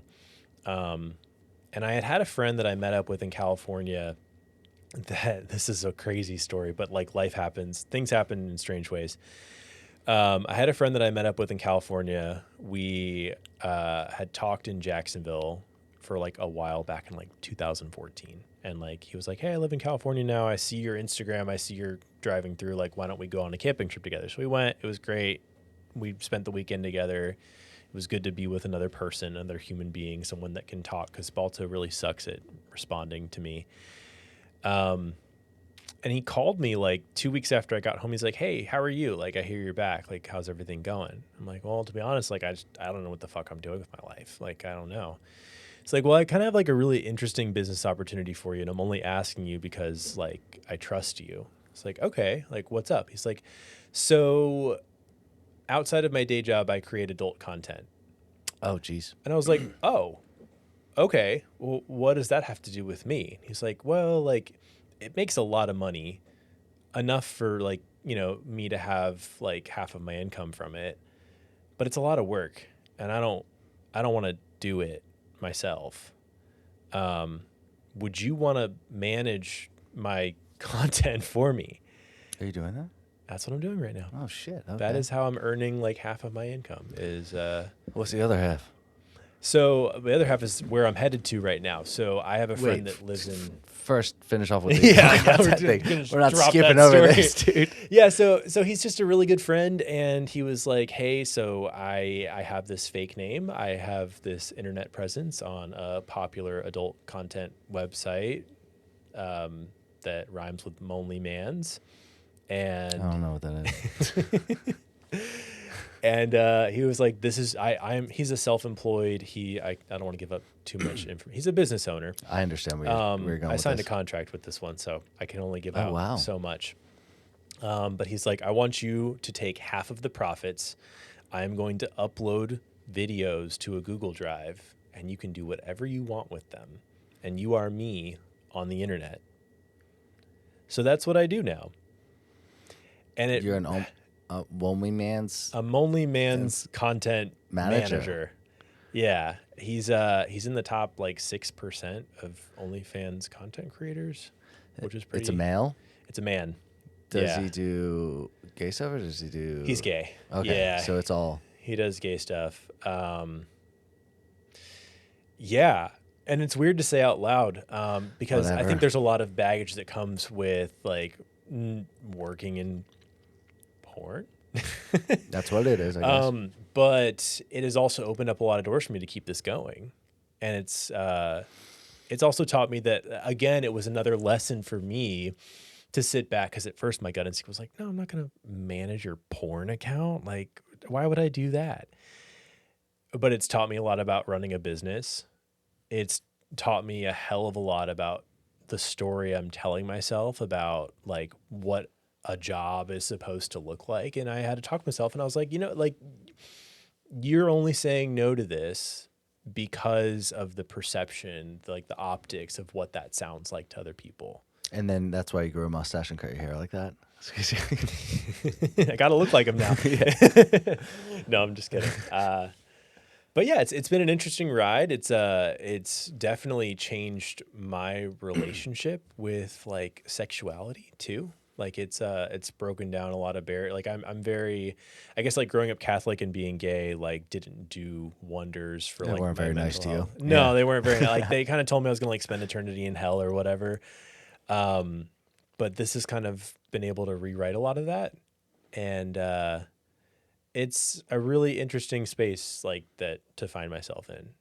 Well, the religion part's odd because I love the topic of religion when it comes to stuff like this because religion has changed so much, especially Catholicism, since it was originally built, right? And since like the Roman Empire switches over to it and like the Yeah. 332 Yeah. to what it is today, to what their conception of what the devil is, to what the conception of what we consider the devil today is not what they thought it was in the 1400s, Really? 13. Oh yeah, even Okay. just the drawing of what the devil didn't have horns in like the 1500s. Huh. And it didn't. And now it's fun if you ever get bored on your road trips, look up like how it changed. And What's like the story behind that? Or the theories more behind why? like a fear of creating a god of God Control a fearing. population. Yeah, it's more absolutely Population control. Got Have it. you ever seen the movie Heretic? No. Oh, watch it. No. So good. Okay. So good. I'll add it to my But list. I actually, weirdly enough, on the other podcast we cover, I'm pointing at a computer. Oh. I end up covering this one topic that Emma goes, "You got to watch the movie Heretic," and they like kind of cover it in this whole monologue that Hugh Grant gives, and it's so good because I'm not really giving it away, but I'm going to tell you what Yeah, the give true it away. religion is. Yeah, spoil it. What for do you think the thousands true of religion viewers. is? The true religion? Yeah, you said it. Did I say it? Mm-hmm. It's control. Oh, True religion is yeah, control. Control. But they break down, and the one podcast, yeah, because the one podcast that I covered on is called The Astrology of Jesus. Ooh, So good. Ooh, So okay. good. And it breaks down that that really Jesus, the Bible may be more of an astrological book than anything else. That's interesting. Oh, it's so good. You know, I had a Do you friend know pass why? away. Oh, go ahead. No, you can talk about your friend. I had a friend pass away. Oh, yeah, like let me cut you off when you're talking about your dead friend. I had a friend that passed away, and she was like really into astrology, and I kind of always just rolled my eyes at it. And this was also when I was like working in finance and trying to live a certain life that I thought was the life I was supposed to live. And when she passed away, like suddenly I just started like entertaining that stuff more. And at first it was like a way to feel a little closer to her because she was really into that stuff. And so whenever I like Religion, you're saying? Is that the stuff she was into? astrology, Oh, astrology. Okay. yeah. And so now whenever like I pick up like an astrology reading or like I, like look at a tarot deck, like I think of her now. And it would, that's what's gotten me kind of more into it. So I'm curious what you're about to say about the astrology of Jesus. In a quick as I can, because that episode I think it's our longest one. I think it's an hour and 40 minutes. The other ones are like an hour 15, hour 20. 15 seconds, go. Ooh, no, 14. give me a minute. 13. You know about Jesus? I've heard of him. You know about him? Heard he's a cool guy. Did he live? What do you mean? Was he real? Do we think he lived? Do we have any accounts of him? We have a book. A Bible that wasn't written until about 130 years after his death. Yeah. Right? Okay. We can start there. There was no person writing down possibly Matthew, Yeah. and maybe Judas were writing down the Yeah. things that he was Those are saying. the closest things we have to firsthand accounts. Sermon on the Mount, things like that. Yeah. Those are supposed to be his biggest ones, his biggest things. But then, okay, so it takes place as, have you ever heard of Mithra? Have you ever heard of Osiris? Have you ever heard of Flagella? I forget. Vaguely familiar. Okay, they all lived before Jesus, right? Okay. We can start with Osiris. Born of a virgin on December 25th. Had 12 disciples, performed miracles, died, rose again 3 days later. Mithra, born of a virgin, had 12 disciples, performed miracles, such as water and wine, died, rose again 3 days later. And there's like Yeah. more, I'm just giving you like quick little examples of it because there's actually more parallels that go with Jesus. Yeah. And I break it down that there's all these several ones that come up, and I think there's like hundreds of others. So are these actually different people, or are they just the same story from different perspectives? So you also have then Jesus, born of a Okay. virgin, followed also when he was born, they followed a star in the sky. That was, and 3 kings went there to go follow, the birth of Jesus. Yeah. So what the story really is, is that, first of all, we know it if you look it up, Jesus was not born on December 26th. Oh, Or it's just a December good- 25th. Jesus was what's his, do you know his astrology sign? No, Pisces. that makes so much So sense. why would Jesus be born on December 25th, but we consider his astrology sign to be a Pisces? That would be in March, right? March or April, something like that. Yeah, early March. Yeah, So February, March, whatever it is. yeah, late February, early March. That's So the why? 12th sign, right? I don't know. Yeah. I don't know like That's the the order. last one before it restarts at Aries. Yeah. So why are we saying that he's born on the 25th, but he actually is a Pisces? So it goes all the way back to, and I'm going to try to tell this as quick as I can. Go. The darkest day of our year is December 22nd. Yeah. As the sun goes down, it basically dies, meaning that it almost looks like it just sits at our northern hemisphere for about 3 days, Yeah. where the sun then rises again on December 25th, where it goes 1 degree north, and it starts its rise on December 25th, and it rises on the Southern Cross. So it rises on the third day. on the third day on the Southern Cross, and on December 22nd, when it goes down, Sirius is the star in the north that is pointing directly at our sun, which is followed by the three kings, which we still call it today, which is Orion's belt, that points right down at the star in the north. So the three kings point down at the star in the north, which is Sirius, that point directly at the Son of God.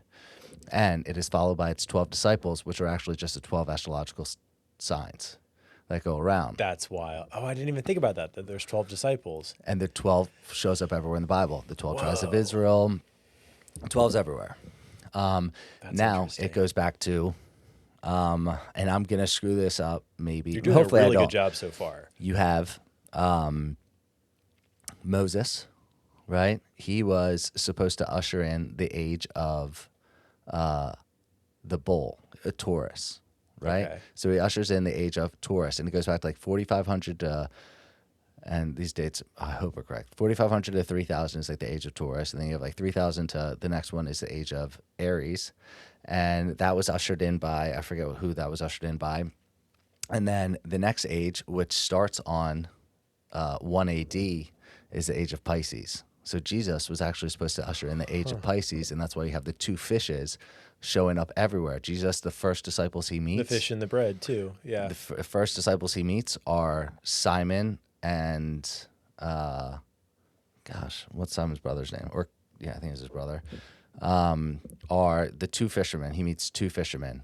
And then, yes, you have two fishes and the loaves of bread. So there's two fishes that are always following Jesus, because Jesus and the astrology sign for Pisces is two fishes. Yeah. Jesus was here to usher in the new age.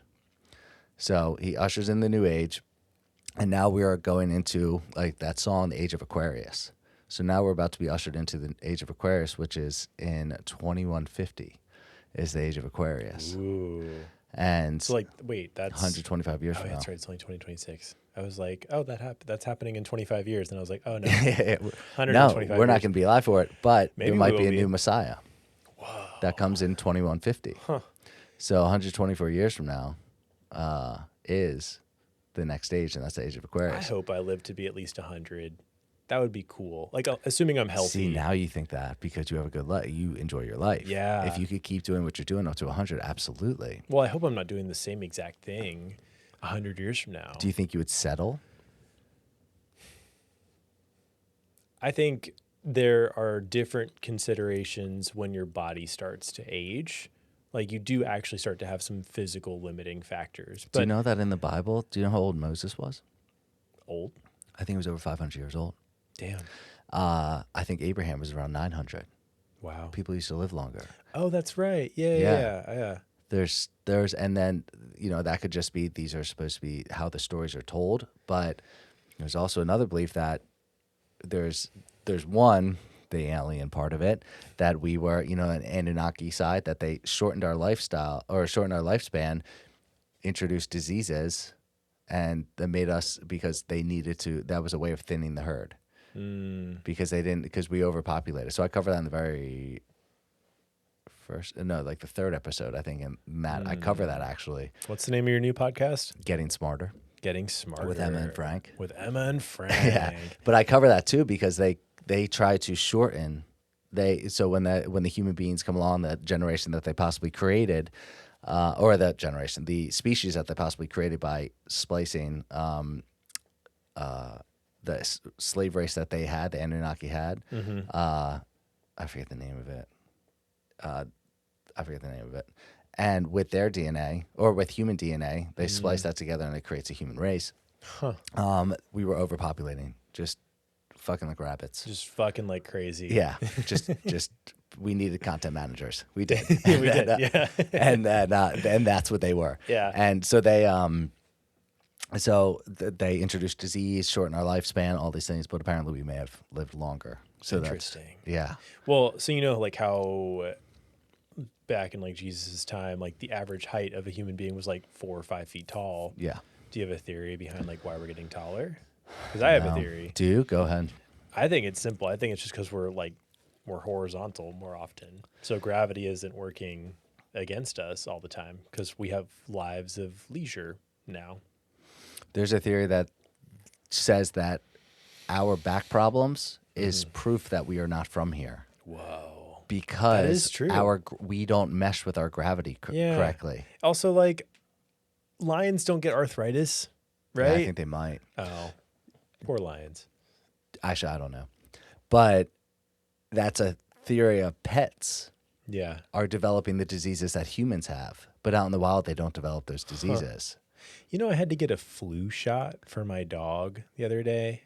Why did you have to? Well, I didn't have to, but they like recommended that he get a flu shot because canine influenza was like bad this year. And so unfortunately, I just like did it. That's big pharma, dude.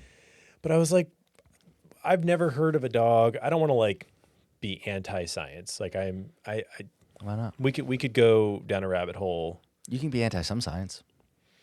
I can be pro question, pro like, please help me understand why he needs this. And the vet like couldn't fully explain it to me. And then I was like, whatever, just do it. Cause I like got worried. Like, well, what if my dog gets canine influenza and dies? COVID canine? And so of course it was like another $50 or something, you know? Yeah. So That's what they're doing. yeah. I thought dogs don't get sick. He has epilepsy, but he's never been sick. He has epilepsy? Balto is epileptic. Yeah.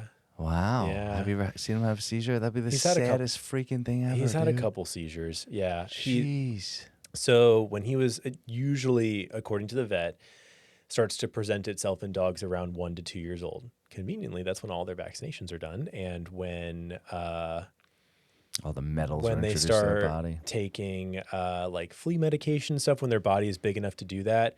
So I had to change his flea medication because the doctor was like, this one will cause more seizures. And I was like, so we knew that this one could potentially cause seizures, and we just like whatever did, you know? But also when he was a puppy, he like absolutely hit his head very, very hard on like a rock. And he was, according to the person I got him from, never the same after that.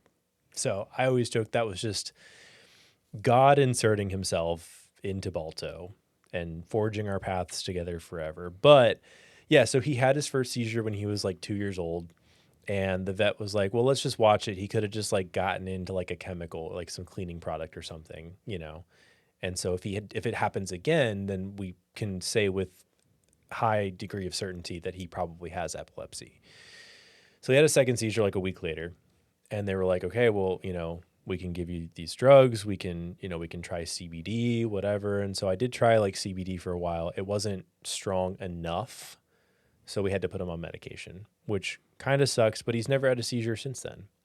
Okay, that's good. Yeah. Yeah. So we just did another segue. We did another segue. Because I want to bring it back to Big you Pharma. find out yourself in Jacksonville. You're there for a month. You sleep for 3 days. Yeah. And what'd you do? I'm approached by a friend. Oh, and now you're Yeah. a content manager. So I'm a content manager for him, and I am also, as we speak, on my way to Denver. I have another friend that lives there. She is, I can talk about her. There's no NDAs or anything with her. She's a self-employed disco ball artist. Oh, you've told me about her before, Yeah, she's really cool. You should look, all of your people should look her up. She is, her page is abstruse like. Abstruse, the word, means hard to define, and then she just threw the like on top of it. So that's her handle. But she makes like giant disco ball pieces. Like right now she was commissioned to make like an 8-foot disco chicken. And it is the coolest thing I have ever seen Is in this my for like entire Burning life. Man or something? No, it's actually for the, ironically enough, the Houston rodeo. So she's nice. like, I'm going to All Houston. Do you want to things go come with back to. me? And I was like, I don't know if I want to go to Houston for that. That's kind of cool, though. But yeah, dude. so she, Yeah, but go to a rodeo. I've been, so the rodeo, Another segue, dude. Houston natives, this is coming back full circle. People in Houston call, like natives of Houston call the rodeo cowboy cosplay. Because Hell yeah. everyone shows up in cowboy boots and cowboy hats pretending to be a cowboy when they are the farthest thing. I mean, Houston is like a major metropolitan hub. There are no ranches, no farms for hours. Well, but that's not true. I've been to Houston. And You've been to There was Houston? like, yeah. I'm so sorry for you. Sorry It's for like about Houston. an hour I was outside. fucked up when I was in Houston. that's Real bad. okay. I'm sorry for Houston. Yeah, I that's showed okay. up there really bad shape That's okay. for work. For your past work? Yeah, when I was selling land. Oh. I had to sell land up in, it was like an hour north of Houston. Oh, like Tomball or Started the with an M. Woodlands. Started with an M. Oh. Doesn't matter. Oh, I had my Zins. I opened them up and I filled them all with drugs, and I was using iron to put them back together. Oh my gosh. Yeah. Wait, were you flying with that? Mm-hmm. Damn. Yeah. You're ballsy. Thank you. All right, so the rodeo. So yeah, so she was like, she again, like a week after, and this all goes back to what you were saying about like, do I have enough right now? I was in this other like tizzy for a different day when I was still in Jacksonville. I was like freaking out. I was doing this thing for managing adult content, and I was like, this just isn't enough. This isn't like paying the bills. Like I'm barely getting by, and like I'm just living at my parents' house. I don't know what I'm gonna do. I get a phone call from her. She's like, hey, I just wanted to like check in and see how you're doing.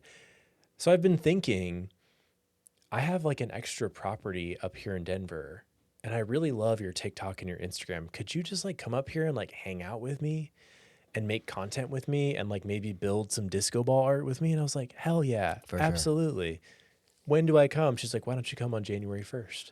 So Oh, I'm on my way. can you make it there by tomorrow? No, I'm not going to get there by tomorrow, but that's okay. She's like, come whenever you want. Yeah. But she's like, here's a house. Here's a place to stay.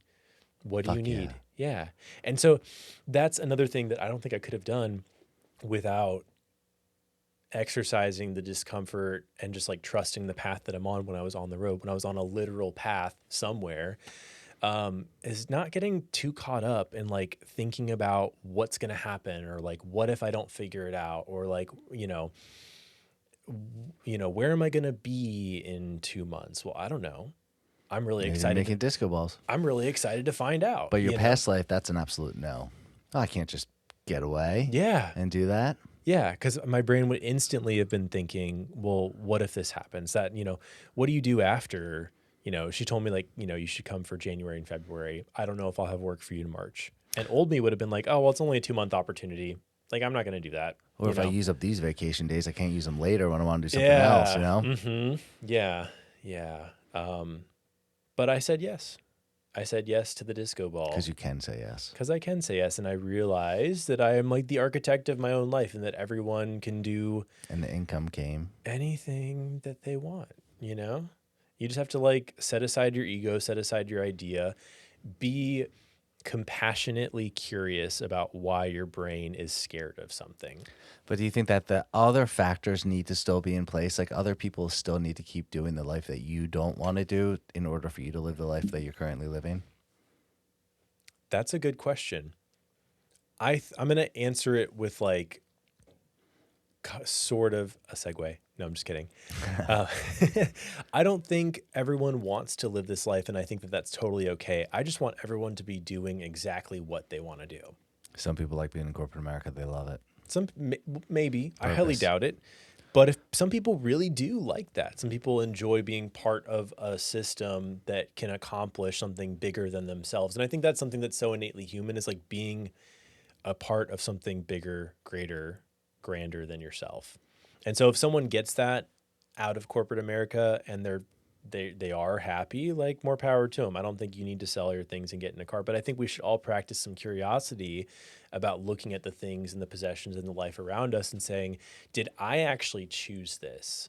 Or is this just everything that I thought I was supposed to choose?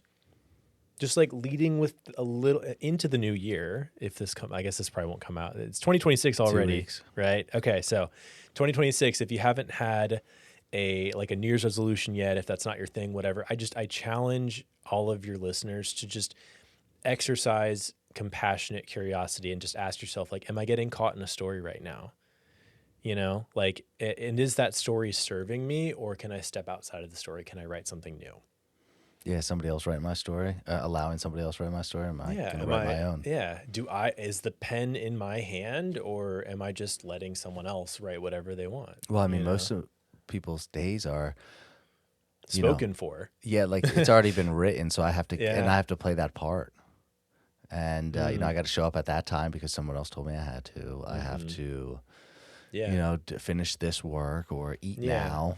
And I think we all have these things that we're attached to, like obligations, social constructs.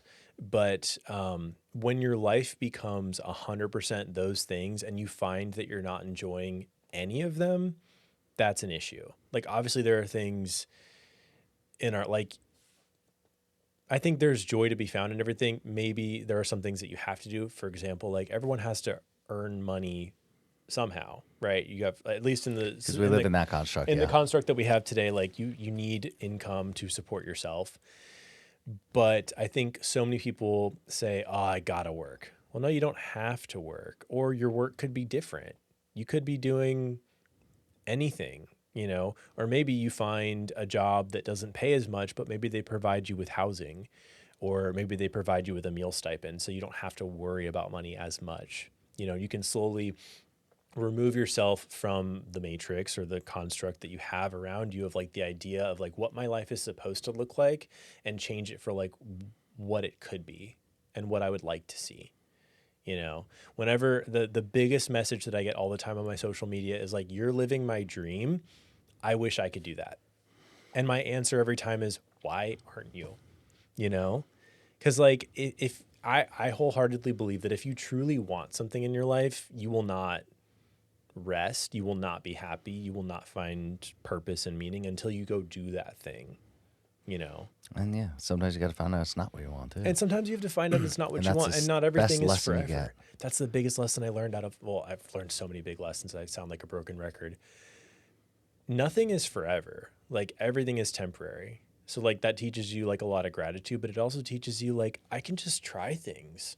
And, like, it's okay if I turn around and say that wasn't for me. I would so much rather, I don't know about you, I would rather live my life with a bunch of, like, oh shit, I fucked up. I did that thing and I actually don't like it, as opposed to, like, the what if, the haunting what if of, like, what if I did that thing? What if I tried? Daydream of it. Yeah, it could be a haunting what if, or like a daydream of, I'd be so good if I did it. And then I never do. My life would be so different if I had just blank, blank, blank. I'm sure everyone has something that they can fill in right there. Yeah, if I would have just stuck with it. Yeah. I still struggle with that. I want to learn Spanish this year, I think. Okay. Have you tried Duolingo? Hate it.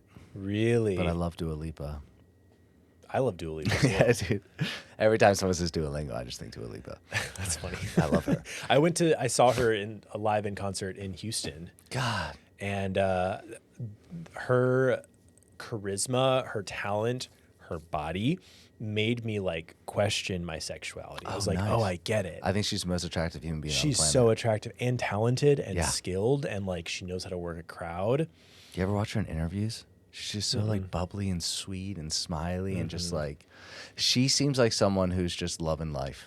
And do you think that's her genuine personality, or do you think she puts on the mask? No, I think she truly loves life. Because, like, even paparazzi videos and pics, she seems just, like, not care. She'll be smoking a cigarette. I love that. Yeah. More people need to do, and she did that because it was just a lot of hard work, and she wanted to be a singer, right? She wanted to be an artist, a vocal artist. And I think if everyone just, like, took a step back from their regular life, whatever life they're living, and just said, what do I actually want to do? If we all did exactly what we wanted to do, I think society would still run like a clock. Yeah. You know? Well, yeah, you're not that important.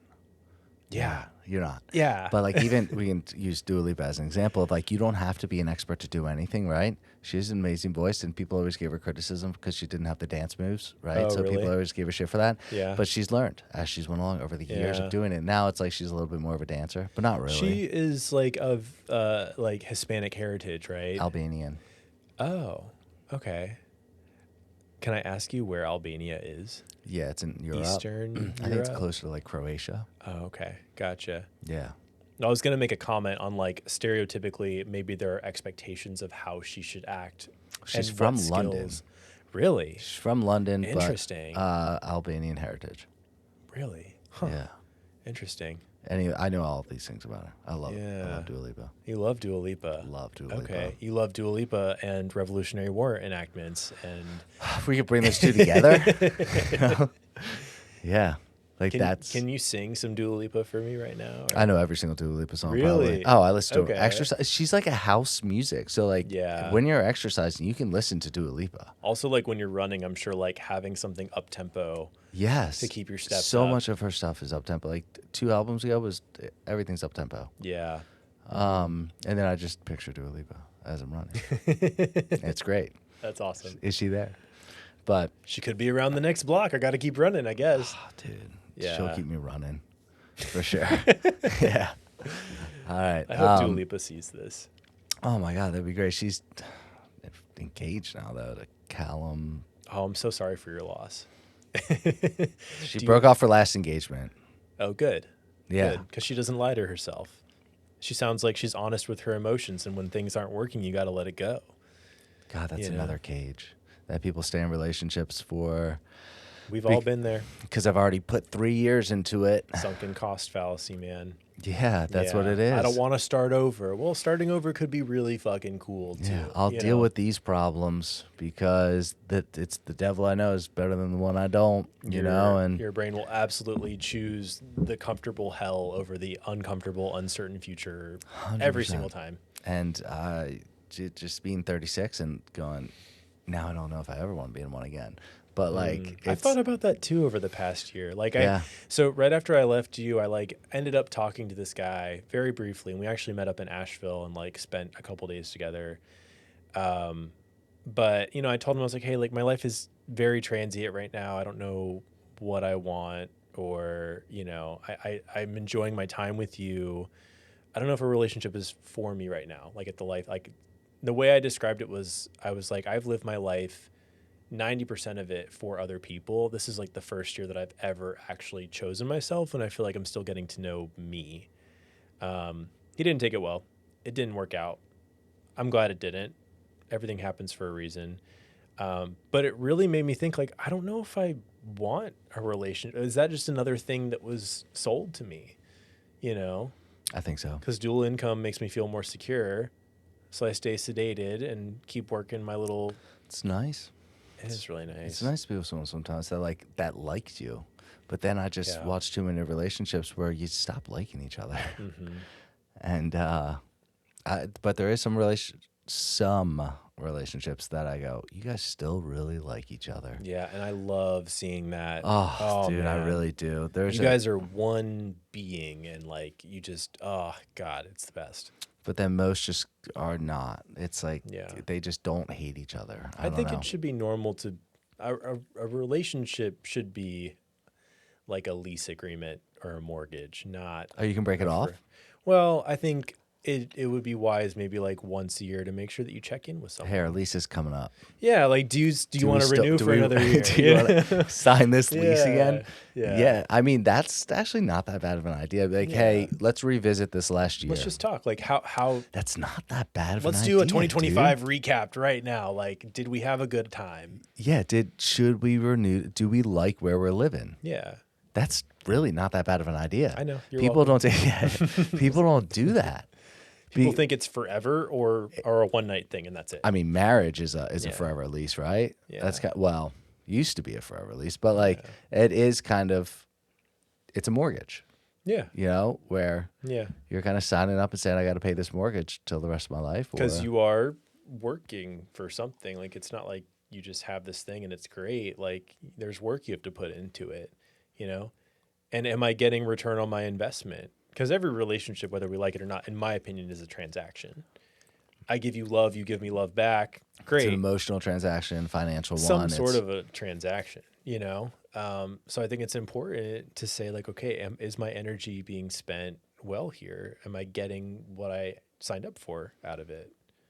Yeah. And I guess you got think, to lay out those terms though. Like, hey, Mhm. like if you're signing that lease and you're actually going to have this conversation, like, this is what I want out of it, living here with you. Yeah.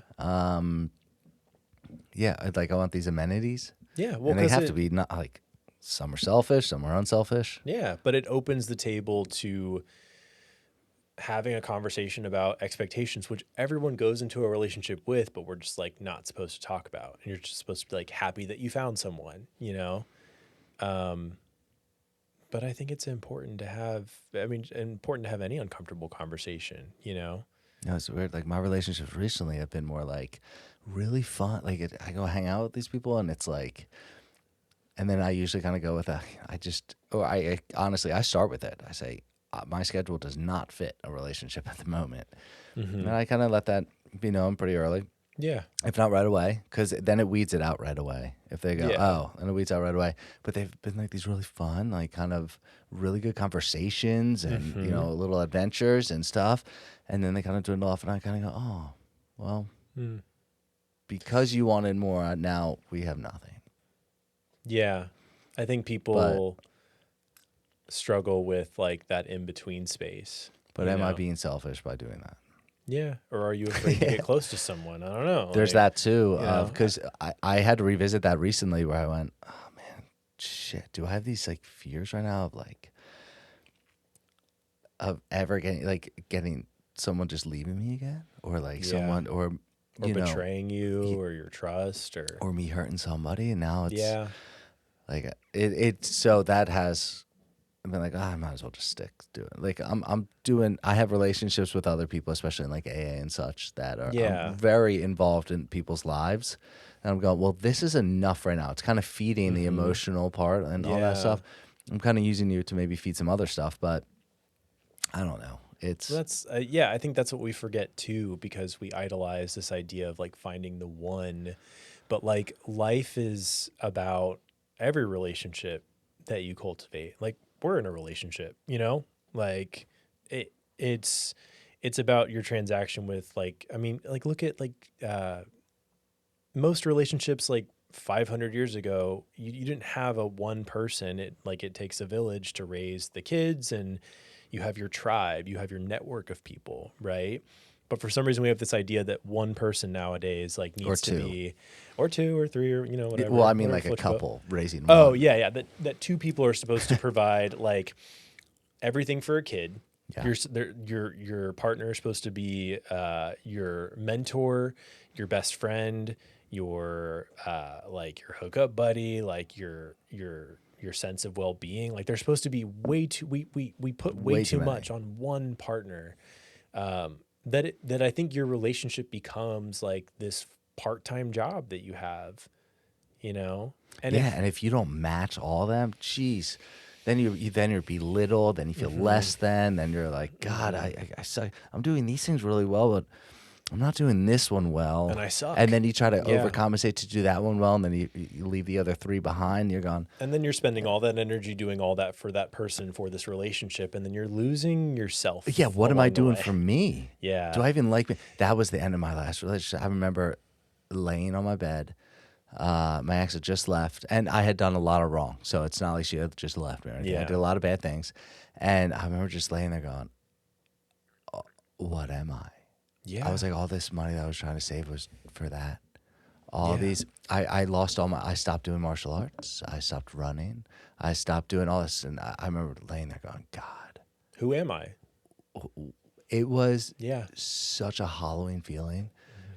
And it's just that's why it was horrible. It was just, it also just made me go I can't believe I just gave I gave away so much of my energy, of my time. That used to be like the biggest thing. But they did too. I'm not gonna say I'm not innocent at all in that. But yeah. So Relationships are tough. They're Yeah. super tough to navigate. And I think what's nice is that at least we live in a time where relationships are becoming less and less of the expectation and the norm and more of just like an option if it's something that you want. Because you can totally lose yourself in one. And sometimes that's a good thing. Sometimes that can be fun. Sometimes it's a really bad thing. I remember before my last relationship ended, I my the question I hated the most was like, what have you been up to lately? Like from a friend or from a coworker, because my relationship was so all consuming that I didn't have an answer to that question. Like, how are you? I don't know. My yeah. relationship is failing and I'm freaking out every single day. And it's because I just stopped prioritizing myself, you know? Yeah, it's like the person that I am right now is not the person that they fell in love with in the first place. Yeah. That was one thing that I had to step back into and be like, I was so unique. Yeah. And that's why I think they liked me, because I was doing all these cool things, and they Yeah. thought they liked the person. Then all of a sudden I lost all those things, and I went, Because of it's like a catch-22, you Yeah. know, like, and now I'm not any of those things. And now that's probably why they don't like me anymore, because I'm not that. And it's weird because now I think I'm kind of back to that. Like I do various different things now, and I hope to never, but I can't, I would have to kind of like a lease agreement to be like, I maybe got 1 or 2 days for you a week. yeah. Because I still got to do these other things. Because trust me, it's what you like about me that I do those 5 days. Yeah. Promise. And I think maybe If I lose them, you're gonna start thinking I'm a dud. yeah. All right? Well, and if I hang out with you every single day, you're going to get real fucking tired of me really fast. Yeah, I'm gonna get a You little know. squirrely, man. Like, there's other stuff I still want to do too. That's gonna take up some more. That's gonna take up some more of my time. Yeah. Just trust me. Maybe you should do some stuff too. Don't let me be your hobby. And I think that's the fatal mistake that I made in my last relationship. Because remember, I was coming back from my first like failed trip on the road where I spent 48 hours in Colorado and then turned around and came home. I invested everything into another person. And I lost myself in that. Like I was trying so hard to make this relationship work. And this person, he tried over and over again. He's like, you got to get a hobby. You can't just ask me and text me all the time and ask me what I'm doing and what I'm up to. Because that's all I cared about. I was like, are we together? Are we actively physically in the same room? No. Okay. Well, then I am only thinking about the next time we'll be together And what I can do with you, for you. and what I can do for you and what I can do with you and where we can go. And that one conversation we had a week ago that I am replaying in my head for some reason. And I'm having questions about like, do you actually like me? And then sending them a wall of text, asking them if they actually like me and sounding like a anxious, crazy person. And over and over again, it was like, do you have any hobbies? Like, do you have any other friends? And at the time, the answer was no. I had lost myself because I tried to do this thing and it didn't work at first. You know, life on the road. I got scared. And so then I just crawled back to this like safe little space, or what I thought was a safe little space, you know? And I think, I think relationships can be good things, but I do wonder if that relationship had worked out, if I would have ever gone or if I would have just given up on that dream, you know? And then it makes me wonder, well, what's everyone else giving up on for other people or for what they perceive as like obligations or, you know, like Yeah, I think wonder about it right now in my life. Yeah. And Well, it's the proverbial like what if all the time. No matter what, your brain's always going to think what if. yeah. Yeah. I mean, this last year of my life though, especially, I did exactly what I said I was going to do. That's a cool feeling, Yeah. right? Oh, it's great. Yeah. It's wonderful, and it was very difficult to continue to do it at times, for a good 2-3 months at one point. But I said, no, this is what I'm going to do because I promise it'll get better in the end, and it has. And a lot of these certain Yeah. things have come true that I needed to come true. Not You've wanted, I manifested, needed it, you know, like and yeah. So I don't know. Now I'm on to the second year. I got to write down what I want now for this next year. yeah. And it's what's really great is because I don't talk about my sobriety down here too much, but it's a good date for, starting a new list. So, yeah, All right. Is there anything else you want to say to wrap this up? I think we've been talking for 2.5 hours. 2.5 hours. Oh, Yeah. you have a clock. I don't. Oh, it says Halfway Runaways on it now. Oh, it does? I'm very proud of that. Oh, that's so cool. Oh, my gosh. Thanks, man. You got to post that and show people or something. Did Oh, you I get that should. printed or something? Yeah. There's I something guess. I don't know how they symbolic did it. about the podcast title being on a clock, like representing time, you know? Just running away. Yeah. What are we all running away from? Except for, like, the thing that you can't run away from is the passage of time. Yeah. Yeah. That's something. But Yeah. that, You're like, yeah, okay, whatever. no, I mean it's Yeah. why are we always running away, not to, you know? Yeah. Well, or it's maybe it's a perspective shift. Like you think you're running away from something, but maybe you're running towards something. Well, that was with the other girl that I was gonna bring on. Well, I did bring on. I screwed up that audio too. She was running from something, and I said this to her. I said, "It sounds like you're running from something," Ooh. and it sounded like Drew's running towards something. Mm-hmm. Yeah. Which was because she even said it. She's like, every time I come back here, I get in my van, and I run away." And I it related so much to it because it's exactly what I We've all did. been running. Yeah. I've lived in several cities because I ran away from the other one. Yeah. Always. So I guess the message I have for your viewers is if you feel like you've been running for the majority of your life and you forgot that you're even on a treadmill, just remember, like, you can pause the treadmill. You can get off on the sides and sit and ask yourself, like, do I want to keep running? But it's not that easy, Drew. That's what they'll say. The point is that it's not easy. Yes. Right? Absolutely. The point is that it's hard, and it's so hard to forget because of the society that we live in, because of how we've been indoctrinated into it, that we are supposed to strive for a life of comfort and convenience and efficiency. But that's not what life is. Like, look at the natural world. Nothing about it is efficient. Nothing about it is like increasing shareholder value. It just is. All right, they can ask you this because you mentioned treadmill as your analogy. I get tired when I run on a treadmill. Mm-hmm. I get exhausted. Yeah. And the longer I stay on it, the more tired I get. And sometimes the speed just increases. Mm-hmm. It's usually my doing, but I'm Yeah. trying to still make it an analogy. Yeah, no, I like when it. you left corporate America, have you felt the tired that you felt in that corporate America world? Do you still feel that type of tired? No. Do you know what I'm talking about? No. That So type of just drained. the drained because you've been running for someone else. Like, And someone's kicked up the speed when you're like, no, I need a minute. or I felt like my treadmill was generating electricity for like some evil machine. Like, I don't know. You know what I mean? But then the leaving corporate America was the realization that I'm on a treadmill. I can get off and go walk outside, and I can walk wherever I want to, and I can walk at my own pace. I can walk in any direction. I can sit. I can enjoy what's in front of me, and that life isn't just the treadmill that you're on, and that you can walk outside. Walk outside. Walk outside, man. If I can do it, like I'm just some kid from Florida who ended up in finance doing something stupid, but I feel like my story is very common in that I was working an office job, you know, doing something that I didn't like, but I was told it was for me. If I can do it, I think anyone can do it. Cool. I think anyone can do it. Anything else you got to say? No, that's it. Thanks so much for coming on. I'm so happy you came back. Yeah. Really me happy too. you came back. Me too. I'm Thanks, glad Drew. this worked out. Balto, thanks for saying everything you said. Thanks, Balto.